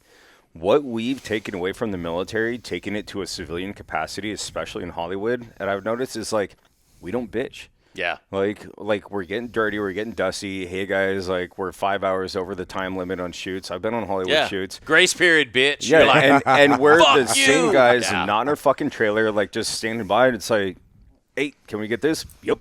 And you just run in. And that bleeds its way up. Like shit rolls actually uphill in Hollywood when it comes to that because they notice your work ethic. And so then they want to hire you more. And even in my trade of media and marketing and things like that, it's like there's no such thing as like I don't have a hard stop at 5. Like if shit's firing off and we need to keep going, like let's keep going. Yeah. Like I'm here for it. And that's rare in the civilian populace. And so that is the transition because we don't really have transferable skills. Yeah. Trust me, I learned that the hard way. Yeah. I was a kayak tour guide and a bar back and a fucking fry cook in fucking San Diego as a former sniper for the CIA. No one gives a fuck. Yeah. They're like, sure you were. But I was the best Hey, fucking bar empty the back. trash, fucking new guy. Because like what did I take from the military? It's like find work. Yeah. Right? Whereas like you have to beat that into a fucking civilian faggot coming out of fucking college. And I'm just like, all right, ice in the bucket. All right, well, there's 4 less Budweisers, so here's 4 more Budweisers. Like, I'm just filling up everything. And then kind of you work your way up. 100%. And it doesn't matter what industry you're in as long as you're fucking finding work. And as long as you're hungry for it. And just be personable. And the biggest thing is lose your fucking ego. Well, show up on the cool thing, too, about military transitioning into, like, a civilian world, I don't know hardly any fucking military guys that show up fucking late for shit. I mean, I know a handful of guys that will show up fucking drunk. But they're still they're so on fucking capable. time. They're on time and they're so capable. and they hide it really fucking well. But I mean, even right It's now, so true. No, Probably, even they're right probably now, more dude. capable of a couple of drinks I anyway. mean, dude, I fucking rapped last night at fucking midnight in L.A. and it was fucking funny because we were supposed to wrap at 11 because today is Juneteenth and the whole studio was off. It's a fucking holiday. It's a federal holiday. I didn't know that. It is. It's fucking I mean, hilarious. it's in my calendar. But- I'm like, what is this? All the fucking grips, all the fucking lighting technicians, everybody on fucking on stage was like, I'm done. no, they were like, this is fucking awesome. We're going into holiday hours. We're getting triple time. Oh, yeah. They were I didn't think about chomping at that. the fucking bit. Yeah, they're fired up. I'm non-union. I'm a tech advisor. Yeah. I'm sitting there going, I'm ready. You're to get the non-union at this point? well, I mean, as a tech Well, advisor. as a tech advisor, yeah. So, but like- you fall into the union with other Yeah, other the roles. day before I was the stunt coordinator. Yeah, so and I'm then you're obviously unionized. union there, but it's like as a tech advisor, I'm just like standing there like, all right, whatever. Like I need to get the fuck out of here. And but it, like you're saying, a lot of the fucking film industry folks, they'll work themselves to fucking death. Literally just going, well, fuck, I know we got an 11-hour turnaround or a 10-hour turnaround or a fuck, but it's like literally right now, like we've worked this show going forward. We worked through last weekend, going through this weekend. We're going to work through it.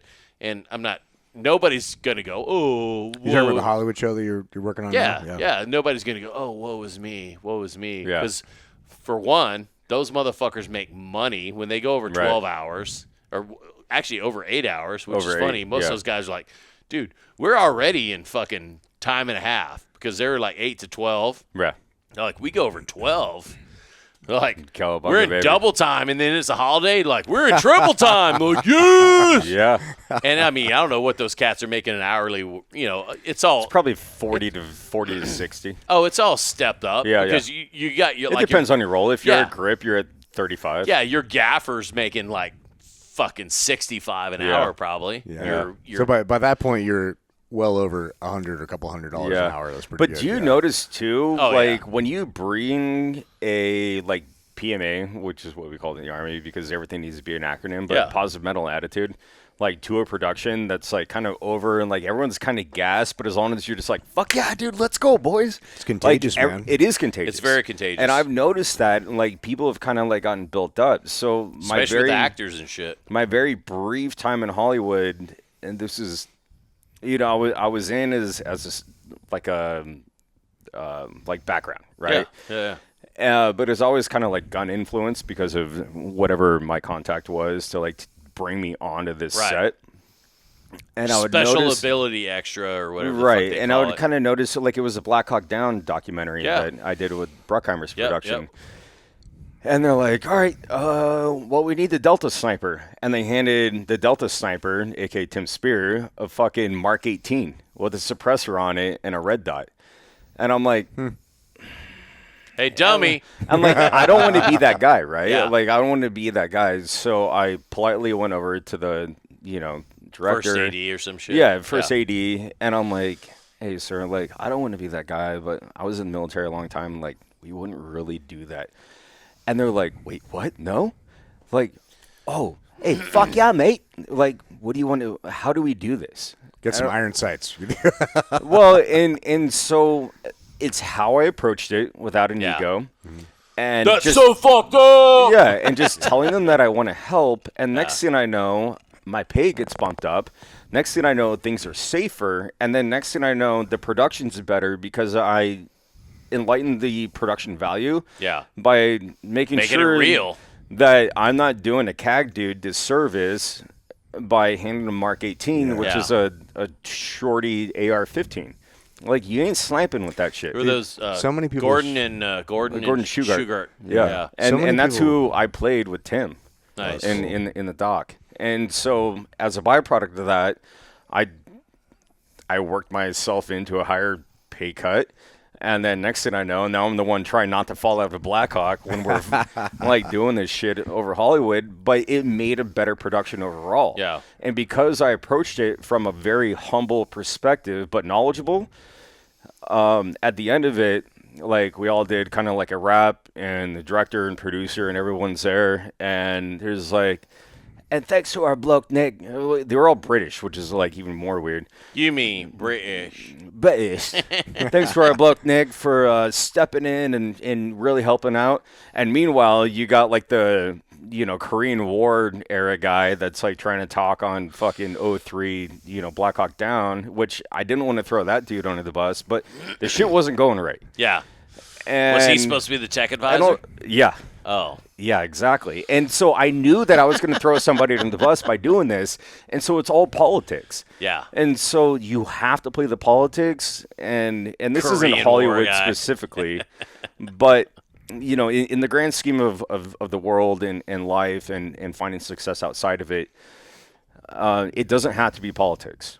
But what you have to do is you have to realize that you sitting and crying wolf in your fucking chair, it's not going to turn the needle for you. Dude, that's a great lesson learned, man. I think a lot of military guys, especially guys who come out from something like Spec Ops or Ranger, Green Beret, I know team guys fall into this fucking lot.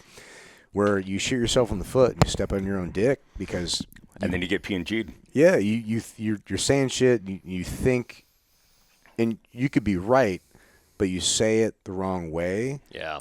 and you I've completely been fired so many times because I said it the yeah, wrong way. and you completely fuck yourself up, and you're like, well, I'm right. Yes, you're right, but but there's- fuck you. I hear Yeah, that a lot from my wife. It's your tone. I've heard that a lot too. yeah, yeah, for sure, man. Thank you, honey. But there's an art to it, you know, and I've had to learn this lesson in the entrepreneurship world where, in a short version of this, I used to come in and I used to listen to music on the way to the office, and I come in like fucking ready to go. I'm like, all the shit and this and that, and I didn't realize that the way I was coming off was I was coming in and people were like, oh fuck, and they're kind of like, And they're all nervous and timid. yeah, and I didn't Because realize you're like, fucking, yeah. I'm ready to go. And Fuck yeah. yeah, and that was the vibe I was Which in bringing the team room, platoon bay, totally, it's you totally were like, yeah, valid. yeah. Right, it's Everyone valid. fires Who off wants that. some? feeds on it. Yeah, it feeds on it. But Yeah. here, everyone just buckles. But in office Yeah. space, especially when you're in, well, at the time I was CEO, now Disney's CEO, but still I'm the owner. So like it's I have this authority position. So like when I come in, it changes the vibe. You report to a woman? We're all married, so This is why you and your wife don't work together.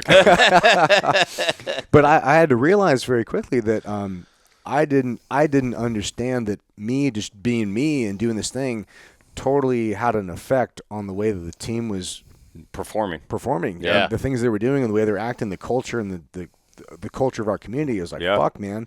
So I had to literally change the music that I listened to in the last 5 minutes before I came in to something chill or something mellow. And then I started listening to podcasts on the way in. So I would come in, and instead of coming in like, fuck, ready to go, I come in like, hey, what's up? How you doing? How's your day going? And talk to him and Why are your shoes untied? and why are your boots unbloused? Drop down, stupid. why are your pants on?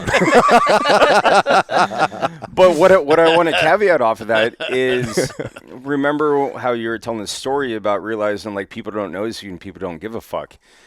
Like that isn't a blanket statement. Sometimes I do. It depends on your position. Well, it depends. Yeah. It depends on a lot of different things. But having the foresight to understand, like, there's times to turn on, times to turn Yeah. off, times to turn on, times to Exactly. navigate this situation, because there's a lot of times where I maintain that same mentality across the board through like different aspects of my life. And it tarnished a lot of them because, like, dude, like Nick's too hot, or Nick doesn't give a fuck, or and clients didn't even want to work with me because they're like the faggot just flies by the seat of his pants, and I'm like, no, I don't, dude. I'm actually very calculated in the way that I did this, And I'm you're like, not a faggot. no, I'm not. But I'm like, that how we know of. how did I come off like this? And so Yeah. then I get back in my head, and Shit it's kind skin. of countering everything that I thought that I could get away with prior. Yeah. So you just have to be socially apt. That's a really good point, man. So when I was talking earlier about most people don't care, you have a lot of leeway with what you can act and be crazy, Right. and nobody really cares. So that's a great caveat to that it's the opposite when you're in a position of where people when you're in a position of authority, you have to recognize that you have sway in your position. And if you don't, as a leader, because I was never a leader in the SEAL teams. I was a fucking E5 60 gunner most of my time, and then Hey, wait. Lean over here. So, Sorry. oh, Go thanks. ahead. You The pubic hair on my, interrupt microphone everything there. with that. It's the third, fourth time I'm seeing it. And I'm I like, don't How know many how times do you leave your pubes on the toilet seat and you're like, hold on? I don't let me have any just remove pubes. that. I don't know how that pube got on my microphone. and it was gray, so Well, that's not That's surprising. definitely yours. I don't have any pubes. I gave them up for Lent. Probably got lasered. But I had to learn in leadership is that I had to recognize like when my perception mattered, and the little things that I thought didn't matter because they don't matter in external world, right? Right. But if I come into the office where I have this position, as soon as I step through that door, it's a completely changed environment. Yep. And I have to recognize that. And in order for me to be a better leader for our team, I have to understand how I'm presenting. Yeah. the culture that I'm leading, Your and tone, everything. It all matters, man. And I wasn't aware of that Yeah. for a long time. And it directly influences your workforce. yeah, it really did, man. To it's- the extent that I didn't realize. The focus too is the higher up you are, the more focus there is. Yeah.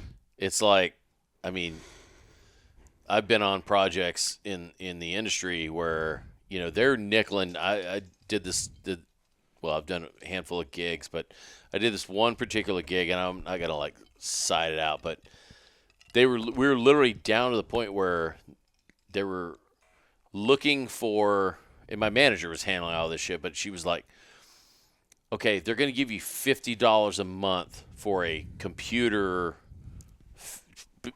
Due to the fact that you have a computer. When they're was gonna- this? 75? No, this is in like last 10 years. $50 a month. No, and it was like, okay, and then most of these gigs you get a cell phone deal. You get a 5-day package. You get extra money, bonus day on a 6th day. You get, especially on for me, it's if it's a flat rate, you get a weekly deal. If it's SAG, then it's SAG. Then those are nobody's making, well. For those who don't know, SAG is Screen Actors Guild. It's different than FAG. The film actors. Film yeah, actors yeah. go. Much Much saggy different, nuts. much different. Definitely different. Yeah, so, but to make a long story longer, nickel and dimed, and then you see, you're watching the film play out from what they call Video Village, Yeah. and then you're seeing like the director per se. He's probably paying for the shit out of his own pocket. He flies in a helicopter or something. No, like he has his own like DoorDash come in. So he's probably got his assistant comes in, but everybody else is eating catering and shit, and so he's sitting there. Craft table, baby. But then he's getting like his Benihana rice or some shit, and everybody's like, granted, like what I'm saying is he's probably paying for the shit out of his own fucking But the pocket. perception is The perception Yeah. is like But perception you're is nickel reality. and diming me for this exactly. shit. And you're doing The this shit. perception is Right. you're nickel and dime. You're giving me you had to give me an extra $50 for having a fucking computer. You couldn't pay my day rate, but you're Right, willing to right. fucking And which I thought one the has same no, thing. Yeah, Yeah. one has no correlation to the other. But Yeah. the perception is you're like, dude, this fucking guy, Well, I'm gonna they- kill him. No, Well, they don't understand it, and it's unrealistic to expect them to understand it. Like we just had to let go of one of our employees 2 days ago. She's a great employee. We just the direction we're going, we stopped going that direction, and her job just basically evaporated. And we tried to find other stuff for her to do. Just not enough stuff for her to do, and so we let her go. A very capable person. It just that area that she was responsible for, we just no longer do. So whatever.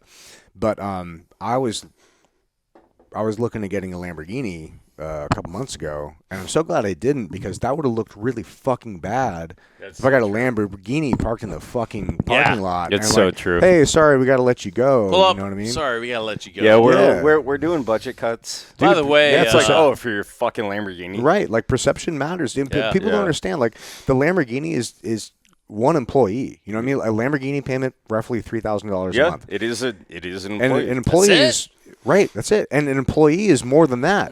So each employee you have is a fucking Lamborghini. I remember we had 24 fucking employees on staff at one point. I'm like, God damn, dude. I could have had 24 fucking Lamborghinis.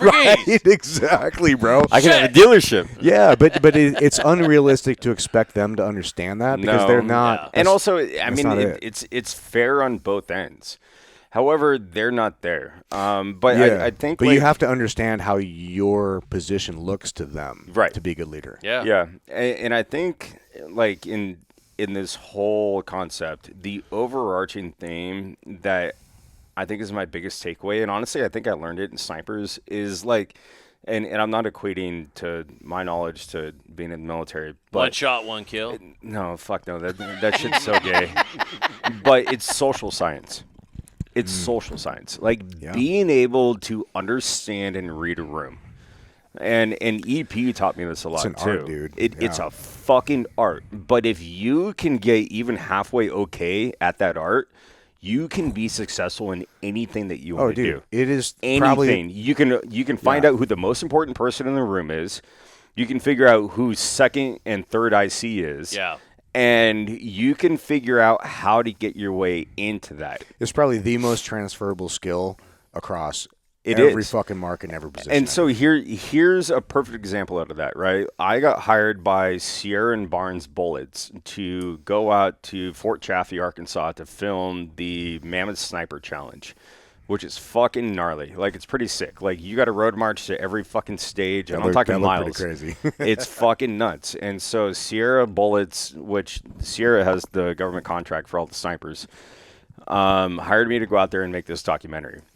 And as a byproduct of making this documentary, being the person that I am, I ended up landing 3 clients out of there that tripled my fucking annual revenue just by Nice. being there. And I wasn't fucking selling myself. I wasn't doing anything. But these guys were curious about my work ethic because I was the only cinematographer that road marched with the guys.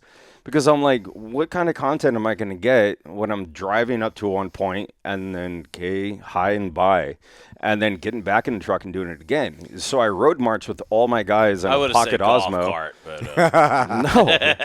And so I'm filming kidding, these guys and I'm road marching with them, like hucking out 15 miles with fucking camera gear and batteries and water and food and fucking like all this shit. I ended up learning that, shit's a little bit different, but I was doing this. And so now there's a lot of these guys that are sponsored by these different companies, but also the CEOs were shooting. And so the CEOs are coming up to me and like, hey, what are you shooting this for? And I'm like, oh, and I got hired by Sierra Barnes. They're like, oh, what do you do? And I'm like, well, here's some business card. I'm like, I do everything. Everything regarding marketing. Like, well, hey, we need a new web. We need new this. We need new social. We need new, like, so on and so forth. And then once they learned that I was a sniper with a video camera at a sniper competition, yeah. gone. And I got paid to go on this work trip to shoot for one company, and I came out with 3 clients. And maintained the one that hired me already. So now I have 4 new clients just by reading the fucking room. Yeah. And also just by putting up and showing up. Like, because I'm road marching with you. And like, do we need to fast rope? I can do that too. Do we need to scuba dive? Yeah. I can do that too. So of course they're going to want this as opposed to some yuppie faggot from fucking LA. And so I literally tripled my income overnight just by doing this in an industry that I'm obsessed with and that I know so much about. See, that's a great example of when people are looking to transfer out of the military and like, what's my skill set? How does this transfer to something else? I think a lot of it is just being willing to do the fucking work. But a lot of guys, But there's no work and there's no industry when you're in fucking small town Ohio or Tulsa. but you can find it. You can. You can. I think so. It's just I'm in media, so I'm West So Coast. let's play a scenario out here. Do you think that your income would have been affected, or do you think this scenario would have been affected at all if you lived in Ohio? Yes. Well, no, not that scenario, but my income as a whole is directly representative of San Diego. It has to be, because this city lives off of media and lives Yeah. off of content. Like, because I've had so many people beg me to move to Nashville, beg me to move to Indiana. Like, in Indiana, dude, I could have fucking 3 Lambos, but I don't. And also, there's no industry for me in Indiana. And people are willing to pay 5 times more for what I do in San Diego than they would in Indiana. But do you think you need to be there to make those contacts? Yes. I need to be here to make those contacts. No shit, because you didn't. But this is a whole different state that you were in when you made these contacts. It is. But I think, and so what I premise my company off of, which is Crypto Strategic, I premise my company as a media and marketing company, right? I have access to the oceans. I have access to the mountains. I have access to the sand dunes and Glamis. I see. So I have a multi-diverse environment scheme, whereas other people, you have to now transport and pay 15 people to go from Ohio to Arizona for the mountains. Yeah, so you didn't get those clients because you could have got those clients in Ohio, but you couldn't have delivered on the content if you weren't in Exactly. the environment. Exactly. That makes sense. And so because San Diego is such a multi-diverse ecological system, if I need to do a mountain shoot, I can go to Alpine or Julian. If I need to do a beach shoot, I can go 1 mile down the road. If I need to do sand dunes, I can go to Glamis, which is 3 hours away. If I need to do urban, I can go to LA or downtown San Diego. So I have every environment TJ. that any company, or Tijuana, no mames. Like, I have every environment at my disposal. And therefore, I cost that much less, which makes me more desirable. And now having, the reputation, the companies under my belt that I've worked for have allowed me to be able to have these conversations with other brands that I normally wouldn't be big enough or good enough for. And so my niche in the industry is I can fast rope, I can scuba, I can skydive, I can shoot anything tactical. I know boats, fast rope, like you name it. But also I have every single environment within an hour and a half away. Well, not only that, but again, I'll suck your dick later. You're not bringing a team of fucking people either. No. You're like self-sustained. You're like, boom, I got this. I know who I need and Pulling what your I own need. focus, or you're bringing one dude that's like, hey, give me a fucking battery bit. No, I'm just kidding. But no, I mean, No, but I and also I had the foresight to like put a battery in my pocket and put a memory card in my pocket. I don't fucking need a grip. Like, I don't need any of this shit. Yeah. What I need is like someone dedicated to stills, someone dedicated to video, and then depending on the breadth of things, then dude, I can hire out to any of my insanely talented fucking friends that are equally as capable of doing this. They're gonna show up with Reds or Arias or whatever we need. Like, dude, I'm fine. So looking back, if you had the right guidance, how long do you think it would have taken you to get to the point you are now from the time that you were out? If you made all the right decisions, you had all the right guidance, somebody here telling you the right way to do it, because it's been like 11 years. 12. 12 years, yeah. When'd you punch out? 13. So do you think if you had somebody in your ear telling you the right moves to make, how long do you think it would take the average, like the previous you, regardless of mindset, whatever, to get where you're at now? Like 2 years? I feel like that's a double-edged sword, right? Because everything that I learned leading up till now got me to where I am now.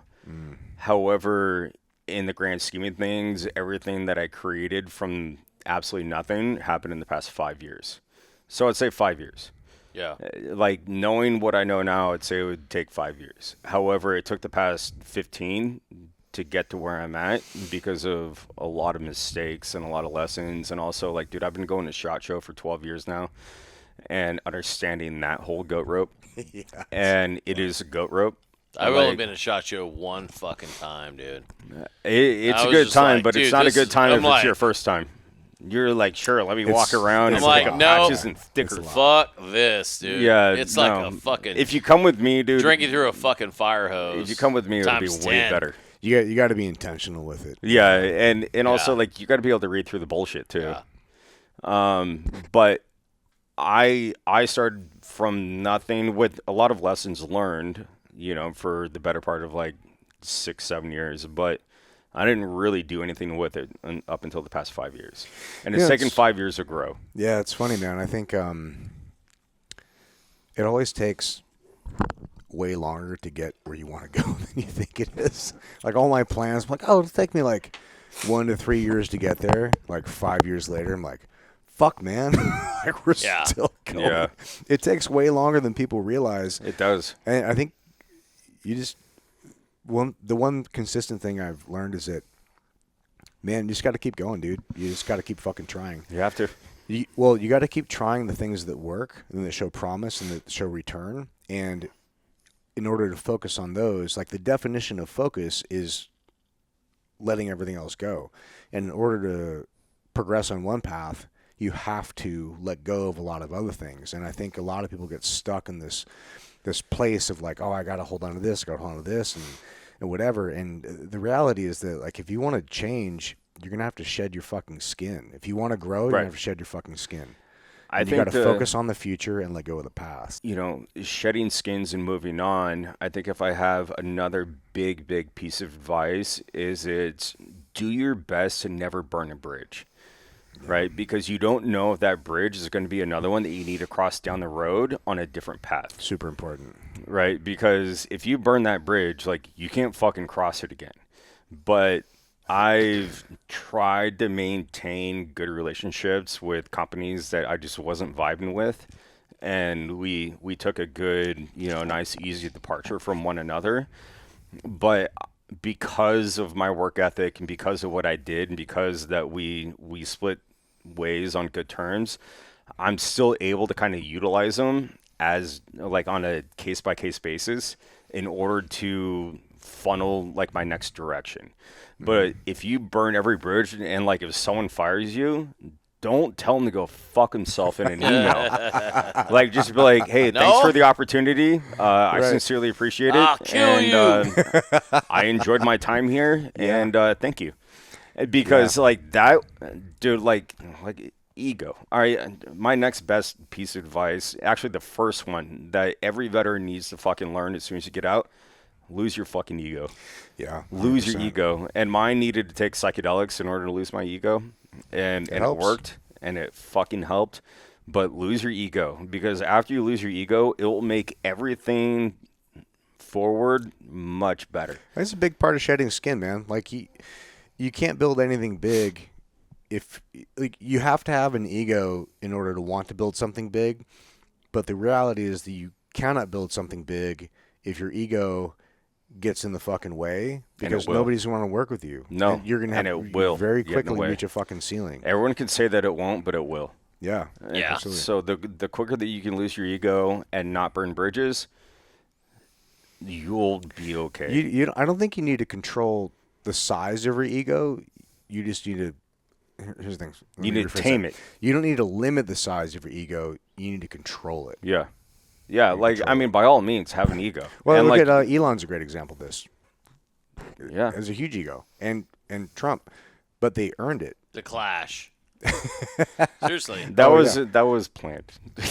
Oh, I'm sure. That was Sure. planned. Yeah. But also, it's like they both build big shit, and it's because they have people that are willing to work with them, and they're effective leaders. And to be an effective leader, you have to understand your people, and you can't understand your people if you're a fucking dictator that doesn't give a shit about your people. Yeah.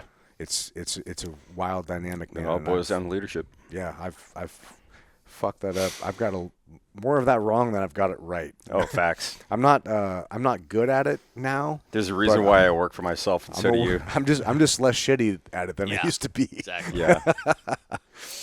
Yeah. All right, boys. You think What's it's the ready word? to wrap up? Yeah. All righty. Well, guys, I think that this is actually one of my favorite podcasts. I think it's always good to kind of circle back to the founders of it all. Maybe alienate some of you guys rubbing each other off and talking about the SEAL teams. Sorry, bro. As the one token Army guy, I'm just like, oh, that's fun. Cut that out. But no, genuinely fucking had an epic time today. I think that there was some really good conversations, and I think it's really good to sometimes stray away from the debaucherous stories and kind of harrow back to where we are now, and maybe provide some insight and information to anybody that's listening. Yeah, this is a new unexpected point that I didn't think that we would go with the podcast, but I do think that we touched on a lot of really important lessons that I think would be really useful for a lot of people to use in their lives, and I hope that it's been beneficial for you guys listening, and if it has, please shoot us a DM or an email, or buy a T-shirt or whatever. Yeah, guys, tell us what whom would you like to see on? Maybe we can facilitate it. Maybe we know them. What would you like to hear? Topics. By all means. Yeah. We're super kind of fly by the seat of our pants. And in the meantime, please like and subscribe. And share. Please write a review, share Yes. stories, and it'll only help us grow, and it'll only help keep progressing the Liberty Risk podcast to the best of our abilities. But we're here for you, and we're consistently trying to dial this in. So thank you, and we appreciate you. So like, subscribe, write a review, and share with your friends. Fuck yeah. Absolutely. There we go. Peace.